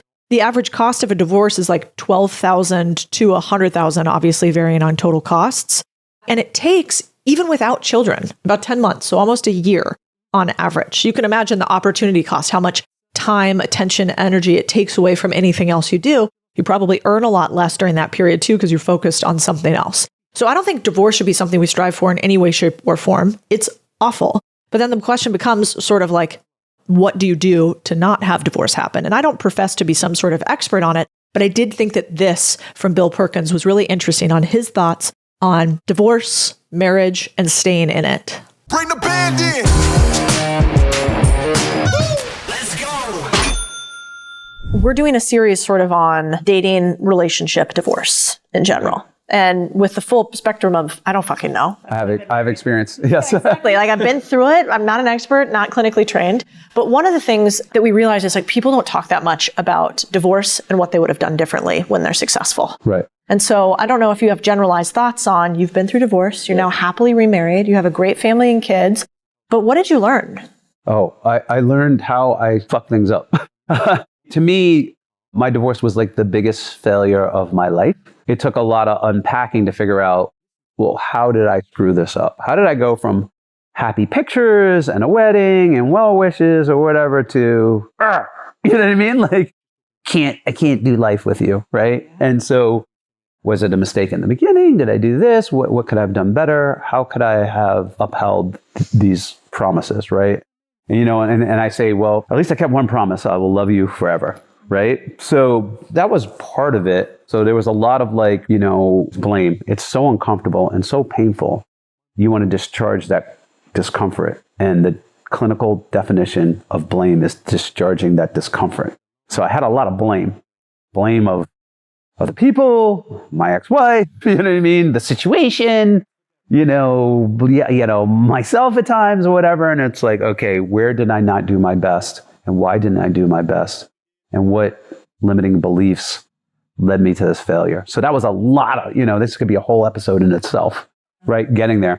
And then, what did I learn? Am I ever going to learn? Am I ever capable? I came out of that like, I'm just not a good human person to be a partner to. Like, I don't have it. Like, there's these things, right? Like, I was so down on myself and I was so lost because so much of my identity was tied up to, I'm married. I have this person and they're there. And then when that was gone, it's like, holy, I'm in single dad line. I don't even know how to interact with my kids without the other person around, right? Like, there was this whole balance that was there that I wasn't really consciously aware of. I knew it was there, like, superficially, but like I didn't viscerally feel it. And when it was gone, I viscerally felt it. And there were so many ties that bound us that when they broke, I was like, oh, just that human being being in the room was important to me. And so going through that, rediscovering myself, rediscovering what I didn't even know what I liked and disliked. You know what I mean? Like, like I said before, I was told to go on a lot of dates, not to go get laid and not to go whatever, but just to discover what you like in people, and I think that was great advice. Now, you must like being married, though, because you chose to go round two. And the first round is painful. I remember going through divorce and thinking, maybe it's Cabana Boys for life for me from here. Cabana Boys sounds great when you're a woman. You go through that. The pain is, the hot stove effect is there. And particularly from my lens where I was like, okay, at the end of the day, this happened on my watch. I fucked it up. The one common thing is me. Don't do it again because you're just gonna eventually somehow, some way, fuck it up. And I enjoyed my freedom. I enjoyed like this kind of like I'm not gonna get into the risk associated with a long-term committed relationship. While I was dating and while I was out there living kind of this like polyamorous, dating a bunch of people life, very, very transparent, very honest, I came to realize that of competing priorities, and people have priorities like I want to have fun and I want to have a lot of sex, and I want to do my own thing and I want to be my own boss or whatever. But there is a priority of partnership, and I realized that was my number one priority, and that I needed to sacrifice these other priorities for that. And so it took a while for me to discover what my new priorities were. And then once that was there, I was like, okay, how do I be a good partner?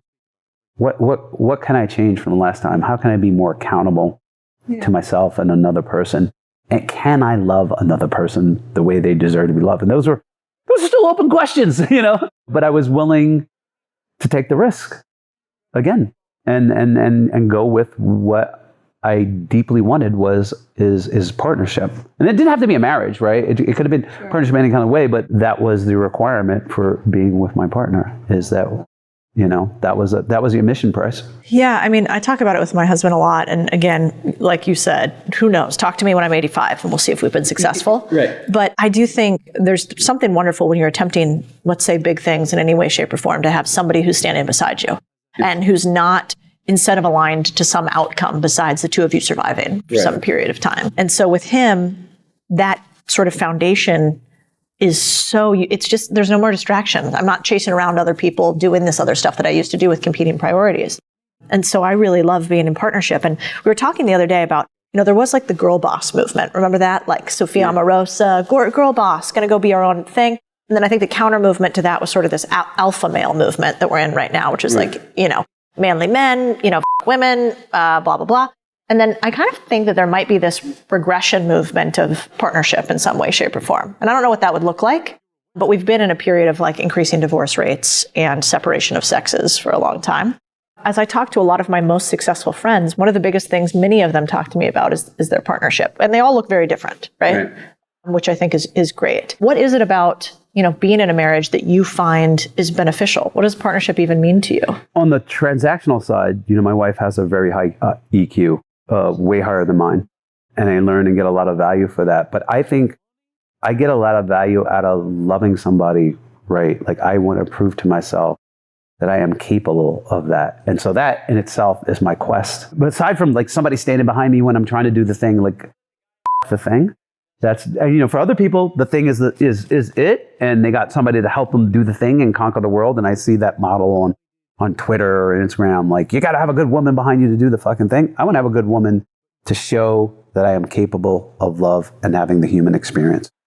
And that's what I want. That's what I'm trying to do, because I can be pretty robotic and pretty out there. And I have a natural inclination to chase the thing and be the thing and change the world and have an impact and yada, yada, and all those great grandiose things. But like at the core level, I want to understand somebody, love them through all their facets, somebody to get to peek inside me and help love me through all my facets and have that partnership. Do you tell her that? Yeah, she knows that. She knows that. She knows like that's the. She walked in. She'd be like, "Yep." That was my whole thing. Like we were just dating. I really didn't want to. I didn't want to get married. I didn't even want to become monogamous. I was just like, I just want to be closer to you. I just want to have a partnership with you. I just want to be closer, and I want to love you. And that was kind of the base thing. And then how that can happen is where we're at. Yeah. Where that could be fostered and grow is here. And so. And my mindset changed. I had the mindset like when my first marriage, like if you had a coach or counseling for a marriage, something was wrong. Like they go counseling, somebody was counseling. I'm like, oh, they got problems. They already got a counselor, whatever. And now I'm like, you're a fucking idiot, Bill Perkins. Like you are so stupid. Like nobody does anything great alone. Kobe Bryant has a coach. Babe Ruth had a coach. Fucking Martin Luther King had student nonviolent coordinating committee. Genghis Khan had the Mongol horde. Like nobody does anything great alone. Like why the fuck do you think you can have a great marriage alone? Like you have all these resources. Why aren't you bringing in extra resources and coaches to make your marriage great? And I was like, yeah, I was a fucking idiot. And so like one of the things, I do is like we bring resources to bear to help us with our marriage to being humans, because being humans is tough. Like you have competing desires, you have this baseline sexuality that's kind of crazy, that's changing in influence. You change over time. Certain things you might be annoying or grating to that person or whatever, and just like learning how to communicate. You say something, you say it one way, it's like, why are you barking at me? I'm not barking. This is how I talk all the time. You know what I mean? There's a lot going on and a lot of things that are like people study in labs and have tons of clients, et cetera, and are good at like helping people have great relationships. And I don't want a good anything. I want a fucking great something So nobody does anything great alone. So now I have a coach. And I tell all my friends, I'm like, you should have a relationship coach. I don't care how good your relationship is. You should have a coach. We have one too. Every single week. Yeah, you should have a coach. Thing in the morning, early Monday morning, which is like the last thing I would typically want to do on a Monday morning. I want to get going, but I think it sets the right precedent for what the priority is. Well, you're trying to do something great. That's right. And so you're bringing in resources. And so, business, math, tests, SATs, I don't care what it is. Like, you can do something good alone. Yeah. Great? No. Even Jesus had disciples. What about, last question, do you have anything that you guys do consistently that's maybe normal to you but would be weird to other people? You have a coach. Do you have check-ins? Do you have some safe word that you use with each other when you're in a place and you don't want to be there anymore? Is there anything that's uniquely Lara and Bill? We have this thing about not doing our best not to create scars. Not that we haven't, but I think that relationships die from 1,000 cuts, not like this big thing. You know what I mean? Even relationships that they have, they cheated on me or whatever, it's probably the 1,000 cuts that's created the environment for the infidelity or whatever the big thing is. And so we have this thing of if things are getting heated or whatever, are you trying to, we'll call each other out and hold each other accountable, not trying to create a scar. We talk about this later, et cetera. I think adherence to that kind of let's not create these cuts. Well, it's really cool to hear somebody like you who's had so much success, is so intelligent, talk about this stuff, because it's not that normal. And it's typically stuff, if you had talked to Codie and me, 2 or 3 years ago, I would have been like, what the are we talking about? Why are we talking about making money, buying businesses, building bigger things? But I realize it's all super related. It was interesting. Last I was talking to Lara, her emotional intelligence is actually really impressive, even from talking briefly, because she was saying a few things where she's like, well, I felt a certain sort of way about that when some interaction you guys had 1 billion years ago. And I was sort of laughing because I said, well, I had the exact same thing happen with me and my husband, and I was annoyed, jealous, angry. She was like, well, I might have felt that way. I was like, God, you're so enlightened about the way that you communicate. Were you guys like that when you first met? Is that why she became your one? When we first met, we were wild and crazy. I was in a situation where I was like, I'll never get married again. You know what I mean? The hot stove, my back was still burning, from falling down on the hot coals of my own doing. Fortunately, Lara was in a field where she had free time. I was in a mode of I just want to go hang out and travel. And we got to spend a lot of time together. Despite the wild and crazy times, we were hanging out and getting to know each other.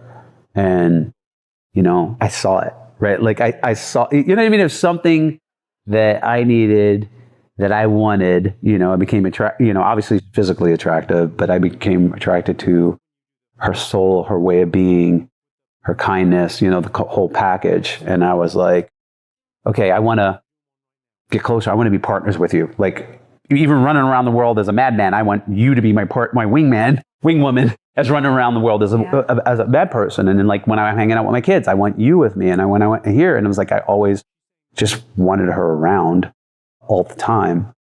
And then I realized even beneath it just being her is I really crave and love partnership. Right? And it took a while for me to figure that out, because I was just no, freedom is number one, and freedom is it's intoxicating. It's when I told somebody, when you walk through an airport, you smell that Cinnabon, and you're just ooh, Cinnabon, cinnamon. And you just want to go over there, and you're just that's freedom. That's it. But Cinnabon will make you fat as and it destroy you, right? And so I, as much as I love my freedom, what I really, really craved and what was sustainable, and what I realized was my number one priority was partnership. And so I had to sacrifice some of these lesser priorities in order to get there. So there's this balance, right? And so partnership won out.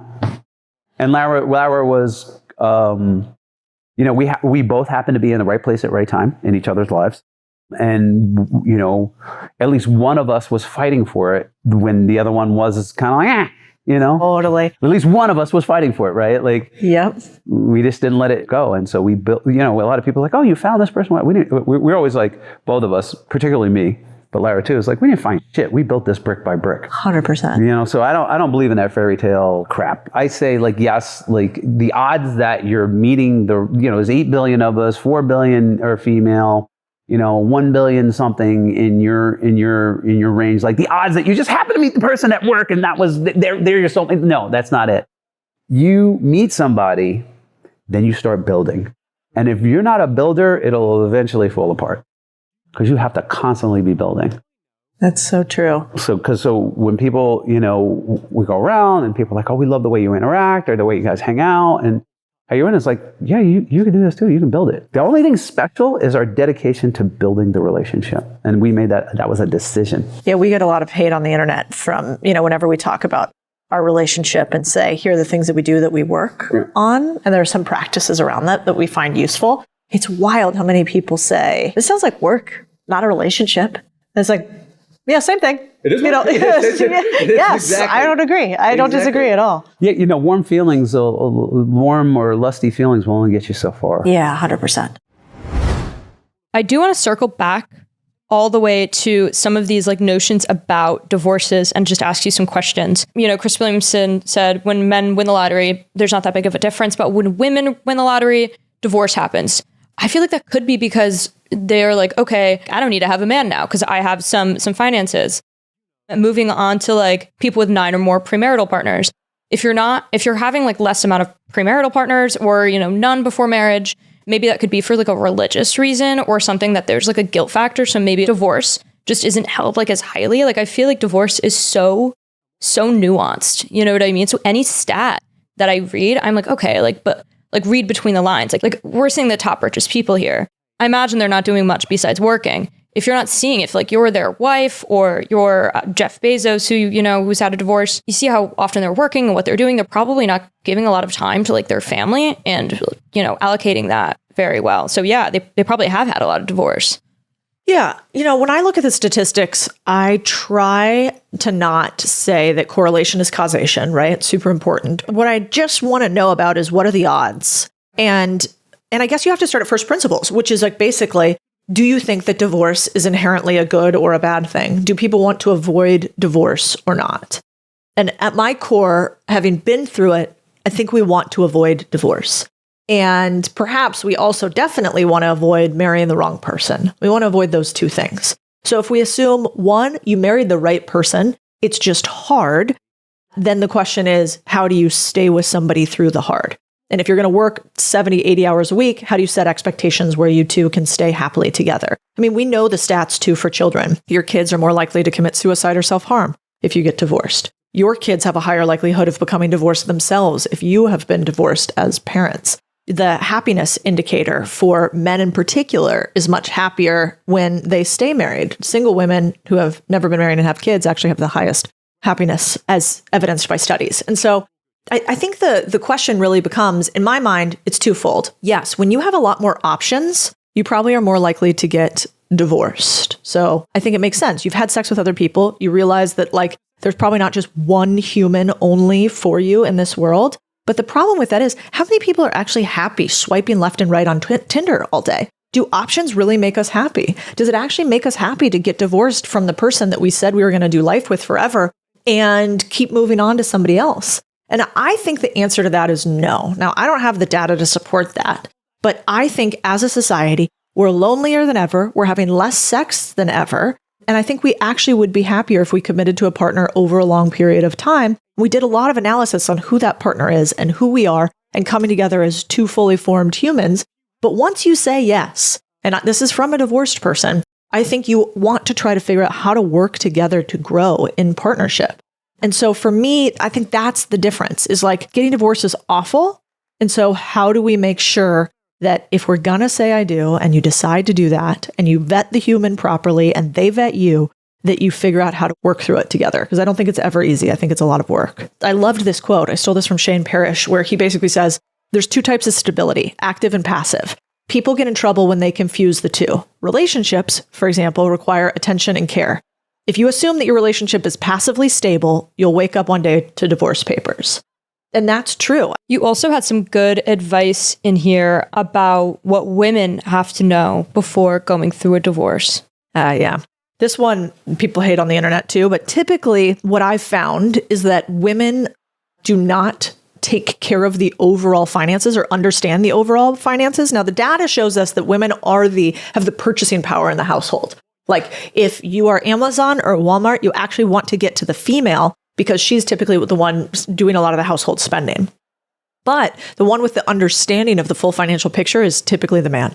And so one of the things I think that makes divorce really gnarly is anytime you have uncertainty, then you have tension, right? It's why, like, if there's uncertainty in the market, then you see the stock market fall. It's the same thing in relationships. And so when one party is at a knowledge disadvantage from the other, then you try to lie, cheat, steal, figure out the difference between the two. And so as a woman, if you're going to go through divorce and in advance, I'm sorry. And also if you're a man going to go through divorce, there's a couple things you can do to make this a lot less emotional. The biggest trigger for divorces getting gnarly is money and child custody. I don't know much about child custody because I don't have any, so I won't speak to that. But from a monetary standpoint, it's really important that you guys both know at all times, what's your financial situation? Who has access to the bank accounts? Who doesn't? How much money do you guys both bring in? How much money do you both spend? And that knowledge, once you have it, can give you a level of sort of ease and understanding in the marriage. You can say, listen, this is what we have. We all know what the rules are in these states. We either have a prenup or we don't, but it's probably a 50-50 split. So let's just calm the emotions because this is what we both have. Then the second thing that I think is really useful if you're going to go through a divorce is making sure you go through mediation and not a full-on trial with, litigators. So it's actually really important. People try to go out and get the gnarliest, meanest divorce attorney that they can get. And that's actually a terrible idea. You'll spend a ton of money on your divorce attorneys. And instead, you guys decided to commit to something for life. Try to exit it as peacefully as you entered it. And so when I did mine, it wasn't peaceful. Ours was pretty gnarly, but we managed to do it all through mediation. And because we both chose attorneys and I chose mine first, then I said, I'm committed to mediating through this. And so it'll be private, it'll be behind closed doors, and we'll be adults. And we will have a conversation as opposed to scream at each other and let a judge determine the outcome of our fate. We're not children. And so I think that's really important. Go for mediation and try to get the other party to do the same thing. What are your thoughts on prenups? I have one in my current marriage. It was actually something that Chris was pretty big on saying that we should have. He basically didn't want any question about, economic differences between the two of us. I don't really have emotional ties to it one way or the other. I think, we always say that if this doesn't work out, this is it. This is kind of the last hurrah. I'm not interested in doing it 3 times. But I think prenups are nice because anytime you can have expectations set, it just makes sure incentives are aligned. And it seems to me a little bit of a red flag if anybody would be concerned about getting a prenup on either side. And they might say, well, I'm concerned because you say it's going to be for life. Well, yeah, it is going to be for life. But if so, let's just go in and make sure that if the worst happens and you, the other person, are the one that, wants to get a divorce, that we're clear and we don't have this fight at the end. So I'm actually pro prenups. I've had them. They're cheap. They're easy. You can draft them up really quickly yourself on a piece of paper. Here's the stuff we care about. You get them to a mutual set of attorneys. The attorneys are just there to paper it, not give you a ton of advice on the subject afterwards, so you don't make it expensive and contentious. And I think it can be really straightforward, just like a business partnership. So on here, you said that your therapist believes that 100% of divorces happen because of infidelity. And that kind of stopped me in my tracks reading that. So what she said explicitly was, in a divorce, infidelity is part of the equation 100% of the time. Now, I don't think she could say that they always happen because of infidelity, but that infidelity is there. And then she said, men cheat to stay and women cheat to leave, which I thought was fascinating. Obviously, the statistics on this are going to be hard, but she's the sweet little Texan. If you could picture big blonde hair, kind of an older lady, a little twang, lots of pink in the office, and super religious. She was my therapist when I was going through my divorce. And, I was really struggling with it. And with the fact that I had made a promise to a human forever and was going to break that promise. And that was horrifying to me. And I said, I don't think there's infidelity happening on either side of the equation, but I don't know. And she said, it really doesn't matter. It doesn't matter because it's almost always there. Once 2 people are pulling apart, it's happened for a long time. And when you guys get here, she also said that men usually come to therapy to try to stay and women come to therapy to try to leave. That's her 2 cents. We'll see if it's true or not. Now I'm a big believer in therapy upfront, no matter what, for every single relationship. And I don't think you have to do it hi, nice to meet you. I'd like to date. Also, let's go to therapy right away. But once you start getting pretty serious, moving in together, thinking about long-term, it just helps to have a guide. You kind of say the same thing when you were talking with Bill about having like a coach for business as well. And I like that analogy between you two. Yeah, it's 100%. I mean, we do a ton of stuff to try to make our relationship the best that it can possibly be. And Bill said it nicely about a relationship. He doesn't want a good relationship. He wants a great relationship. And I want the exact same thing. I saw firsthand, well, we could go over deal of the week, basically. So the deal of the week for this one is I was at a finance company, and this company was privately owned, and the founder was a billionaire, really, really successful. He was my boss, the CEO. And there was a partnership. So all the partners inside of the finance company basically have shares and get distributions and have transparency into what's happening in the business to some degree or the other. Well, the guy starts going through a divorce. And so for this period, none of the partners could take distributions because they had to value the business. They had to assess everything that's going on. And we basically got a giant colonoscopy because him and his wife got in a super contentious divorce. What I thought was interesting, he went through this divorce that he was probably married for 20, 30 years. And when he got married, he didn't have a prenup and they didn't sign documentation. This is super technical, but if you guys have a business or you have investors or you are an investor in an enterprise, I always make the partners of the founders that I invest in and the founders or investors in a fund, usually their partner needs to sign documentation too, waiving their rights to the business. And this is really important because, I saw it happen firsthand. They basically, it really fucked with the business that they were going through this divorce. She wanted to be able to make decisions based on the business. It actually hurt hundreds of us that worked there. And so when I went and was a partner at the next private equity fund, they make you sign this paperwork up front that basically says, hey, we need to have you and your partner sign this. And this says that they have no access to your shares except, through their divorce proceedings at their own time, XYZ. And so it's really important if you guys are going to do that you get something similar.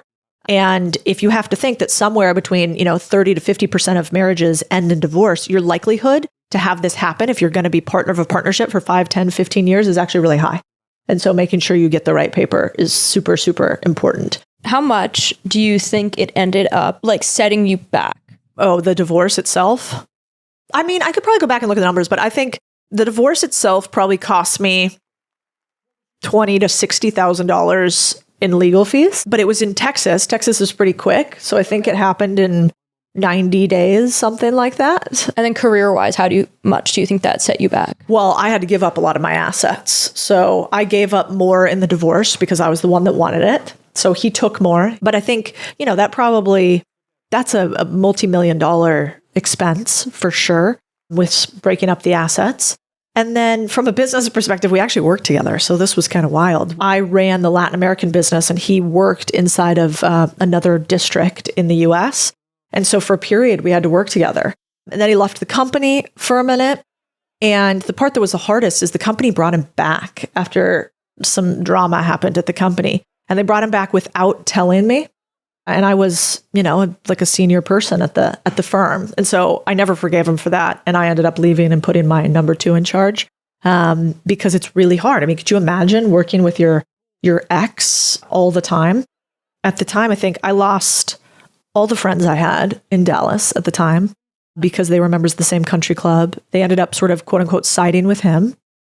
And whether or not they would say that, I mean, it's Texas. So it's more like, bless your heart, not answering any phone calls. And then, I ended up moving into a small place in Dallas to sort of stabilize myself. I have 2 friends that I kept from that time period. And then I ended up leaving Dallas because I just felt like I couldn't be the person I wanted to be in this town that I had been somebody else. There were too many memories. And so I ended up leaving. And then I was building up this business and he came back into it. And I didn't want that. And so I ended up leaving that firm too. So my whole life kind of had to change after that. And thank God. I mean, I think sometimes the universe kicks you in the ass when you won't do it yourself. Like I needed to leave because we weren't the right fit. I needed to leave the firm because our ethics did not align. I needed to leave Dallas because it's not my city and it never was. And so now I'm in Austin and it's just much more my vibe. And so thankfully it all worked out, but it was really, really hard. And I had this little thing I wrote about it, which says it better than I can. So maybe I'll actually read this to you guys. So I write this thing called the Contrarian Tinkering Weekly Snippet, and this is part of it. So anyway, you guys can hear. This is a little personal, so sorry. I'm married to a handsome man with a beautiful house, country clubs, Range Rovers, and friends who look like they're on The Real Housewives. But tonight, I'm walking into the living room as the sun sets to break the heart of a man I promised forever to. He's far from perfect, but in this moment, all I feel is agony. I speak softly. It's not working. I want a divorce. And I'm leaving tonight. As soon as the words leave my mouth, I see the 6'1", 245-pound man crumple to the ground, sobbing, begging me to stay. It is an awful thing to watch someone so strong, whom you once loved, break. And I've never felt greater guilt or shame than in that moment. With eyes so blurry I can barely see, I leave empty-handed out of the door of the house I just finished decorating it into a home. I spent nights sleepless and alone, and when I told my own mother, she also cried. Tears, that's all I felt like I had to give. I never shared all the hardness in that marriage with her. It was my burden to carry, but I also didn't quite realize the moment would change my life forever. I left a man, a city, all my things, and eventually a career I spent more than a decade building. And I had to lose everything before I came to the knowledge I hope I can leave some of you guys with today that, I didn't have at the time. After I got divorced, everything changed for me. I started getting pushed out of the company. I wasn't right for the culture anymore. And candidly, I didn't fit. I had built up a business with nearly $1 billion in assets under management. And despite that, I took nothing with me. No severance, no equity, no clients, no assets. I had built someone else's castle twice and walked away with nothing. And I swore I'd never do it again. And in that moment, I knew I'd go all in on my own thing. I'd share it with the fucking world, and I'd never play small for another person again. Ownership, the only true key to freedom. And maybe I share some of that too, because the truth of it is that when you get divorced, all that's going to happen to you too, if you end up going through this awful thing. And so I'm sorry in advance, but sometimes when you know what's coming, it makes it easier to bear. And nobody told me things like that. Like I was, I don't think I told anybody when eventually I told my parents that I was going to get divorced and I filed the next week. It usually takes a few years to build up the courage. And then I can kind of promise you also that you'll be okay on the other side, both of them. I think he's happier now. He's happily married. He's got the white picket fence he wants. He's got the kids. He's got the wife at home. It's great. It's exactly what he wanted from life. And I was never going to be that person. And that is okay too. I also don't think we have to villainize the people that were not right for us. And that's often what people do too. And that really just goes to show that you have a little bit of shame and guilt that you're projecting out. And I try to not have that anymore. Maybe we go on to lighter subjects, which is how to try to not get divorced. Because I loved the, I don't think it was Goldie Hawn, but I can never remember. So I'll just say it's Goldie Hawn. But she said that the key to staying married was that her and her husband never wanted to get divorced at the same time. And that key of one person always wanting to stick it in, I think is really, really important. So we're going to talk about another thing where people freaked out about on the internet. And it's like that one daily action that you and your husband do. It's called a team method. And the comments were crazy. Some people loved this. Some people were like, wait, what the heck? Like, this sounds like an assignment. So let us know, what is team? How do you approach this? So it actually does help us. And I can vouch for it. We have a therapist by the name of Brandy Salazar that we used to go to, who's become a friend, actually. She's the one that came up with this method, and we tweaked it a little bit. Basically what happens is in a relationship, I find that, you guys know this, you're in a relationship and what do you fight about? Like the same things again and again and again. The little things are typically what build up to create the big issues. And I found that in a relationship, it was sort of like tiny nags all day. Like, I wish you would shut the door. What happened here? And Chris and I are, we are not peaceful fighters. We are intense. And so we found we were fighting a lot about little stuff because we were letting it boil. We were little teapots and the issues would boil and boil and boil until eventually it would be like, and it would boil over. And so we started doing this thing team. And I can pretty much guarantee you, if you guys here ever see us fight, it's because we forget to do this for like about a week. And then we start to get annoyed with each other. And basically what it is it's this tiny method. It could take 5 minutes, it could take 15, but every single day we get together, typically at the end of the day, and we sit down with a glass of wine, look at each other, and it starts with T for touch. So basically you sit next to each other, you put your hands on each other. Sometimes we sit like, my feet are on them or something. And that's just to remind you guys that you're not roommates. Like, you guys are in this together. There's physical intimacy here that you're not going to do with another human. And then E is for education. It means that you share something with the person about something interesting that happened to you that day. And the goal is really that you try to do something intriguing. So I might say to him tonight, like, God, we have this podcast today. And did you actually know that When a woman wins the lottery, she's like, 2x more likely to get a divorce. And then we would talk about that. And it reminds you that your partner is a fully evolving human all the time. And that I think helps because there's a natural tendency for humans to want novelty. That is how we're wired. And so you seek novelty in others. But when your human comes home with something interesting for you every day, it reminds you that that human is smart and talented and can be new every single day too, in a way that like your work colleague, isn't going to tempt you. And then A stands for appreciation. So then we have to both say something nice to each other. And typically, if you're in a good spirit, you say something really lovely about the other person. And if you're kind of, fighting a little bit, you just can't use the same thing. You have to come up with something new every day, but it might be very small. Thank you for taking out the trash. Thank you for sitting down and doing team with me. Because there's typically always something your significant other is doing to help you, and we largely ignore it and focus on the negative. And then lastly is metrics. So this is the hard part. So this is where we'd be like, all right, I keep a list of stuff that might annoy me that Chris is doing or that happened that day.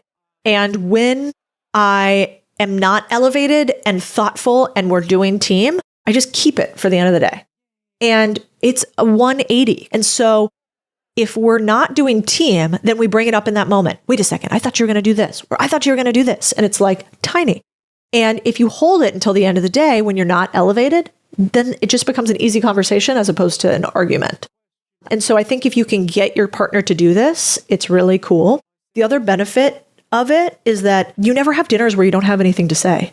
Like it gives you a reason every single day to end with your partner and to have sort of an interesting, thoughtful conversation as opposed to, hey babe, how was your day? Cool. How was your day? All right. Yeah. Like it was cool. It was fine. Whatever. And you lapse into this boring life. So I highly, highly recommend. Do you do anything in your relationships? You have a dude. I do, but like not marriage, but I do something personally that's called Report, and I saw it on TikTok. R is for reading, E is for eating, P is for play, O is for like obsessing, R is for recommending, the second R, and then T is for treating. So it's like a little personal check-in that I like doing throughout the week. I'm a big journaler, like I'm a big, onto your M, I'm a big metrics person, so I'm very much like, you can't manage what you don't measure. So it's like, okay, in this moment, like what am I reading, what am I eating? What am I playing? My parents, though, at the dinner table every night, my dad was always like, what are you doing for your mind, your body, and your spirit? And I think that helped us, first off, to like kind of see what our parents were saying, like what are they doing for their mind, body, and spirit? And not like spirit even religiously, but what are they doing to like get in the Zen mode? Like you don't want to have, like my dad worked a lot growing up. What is he doing to not freak out? And seeing like my parents kind of give their answers and hearing like what my siblings had to say, first off, made us closer, like as a family.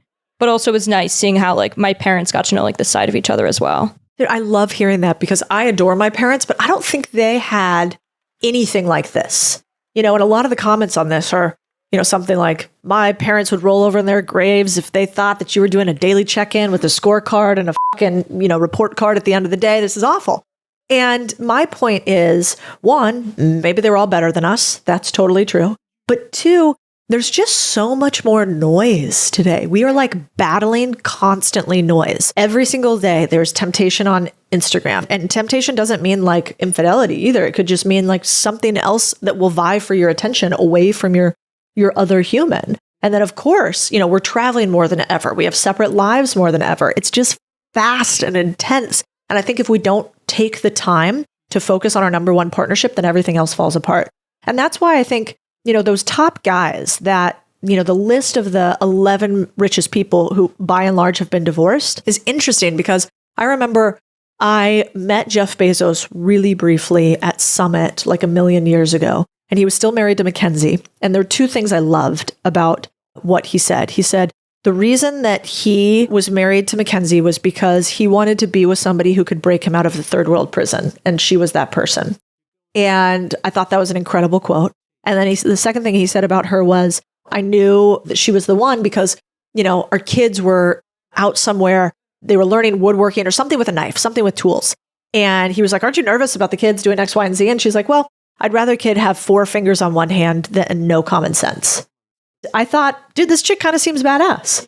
In my opinion, like one of my best girlfriends said, this is so inappropriate, but she was like, same dick, different day. She's like, if you get divorced from this guy, and you move on to somebody else, like we all have different problems and issues and quirks. And so the closer you get to somebody, you realize we're all super flawed, and you just pick your human that you think is the best person for you, and then you work at it.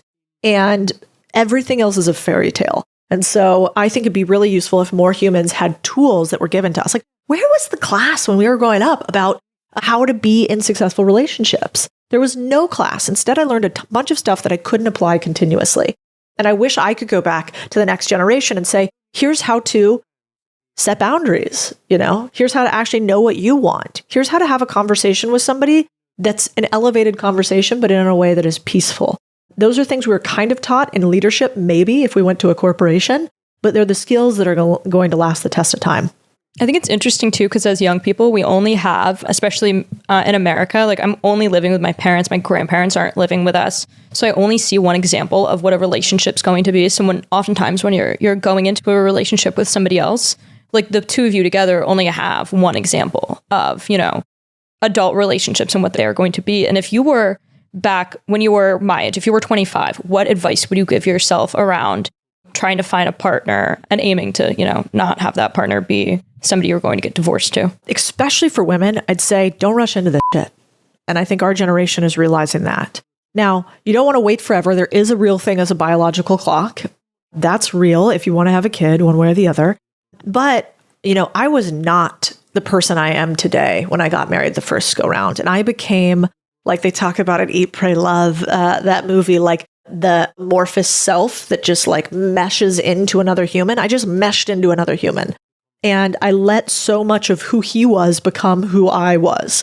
And at some point I woke up and I started thinking, this is not what I want at all. And that's one, it's not really fair to the dude because, he thinks he's getting X and you haven't been honest enough with yourself to say, I am not that.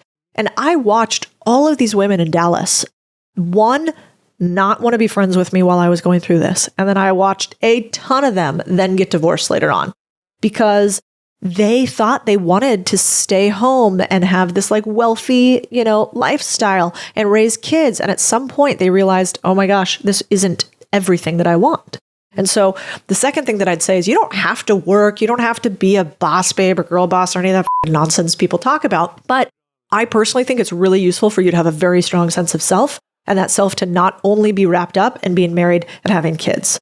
I have just seen that not work a million times. It doesn't have to be monetary. It could be that you're really into gardening, working out, but make sure that your full identity is not given to others because guess what? You cannot allow somebody else to be the source of your happiness.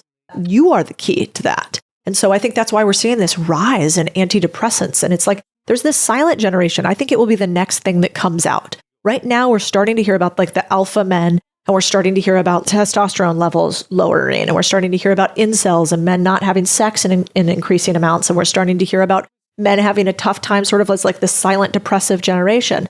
And I think the next thing we're going to realize is that women have the same thing. I agree. Like the loneliness epidemic being geared toward men. I'm like, okay, there's like a loneliness epidemic in general. Like I feel super happy where I'm at and I have friends and everything like that.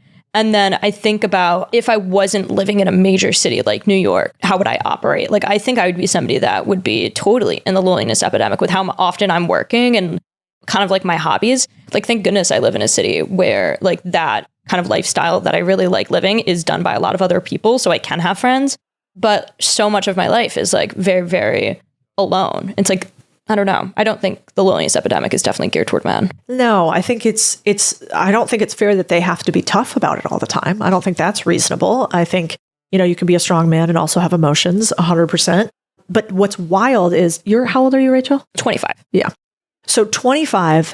And what I see end up happening for a lot of these women is they get into like late 20s, early 30s, into their 40s. And if you look at the users by and large of sleeping pills, antidepressants, Adderall, a lot of these users end up being middle-aged women. And I've seen it happen personally to multiple friends, and I'm certainly no doctor. But what ends up happening is they're like a little sad after the kids have gotten old enough to not need them all the time. And then, so what do? They go to the doctor and the doctor says, here is an antidepressant.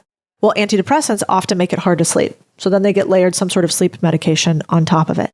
But then they're like lethargic and sleeping funny. And so then they get layered Adderall because they're distracted. They can't focus. And we give them this cocktail of drugs that feels to me like what we used to do to veterans when they came back with PTSD. And we're over medicating these women who are now increasingly part of a loneliness epidemic that I don't think anybody is even talking about yet. So in the future, I don't think it's going to be men versus women. I don't think it's going to be boss babes and alpha men.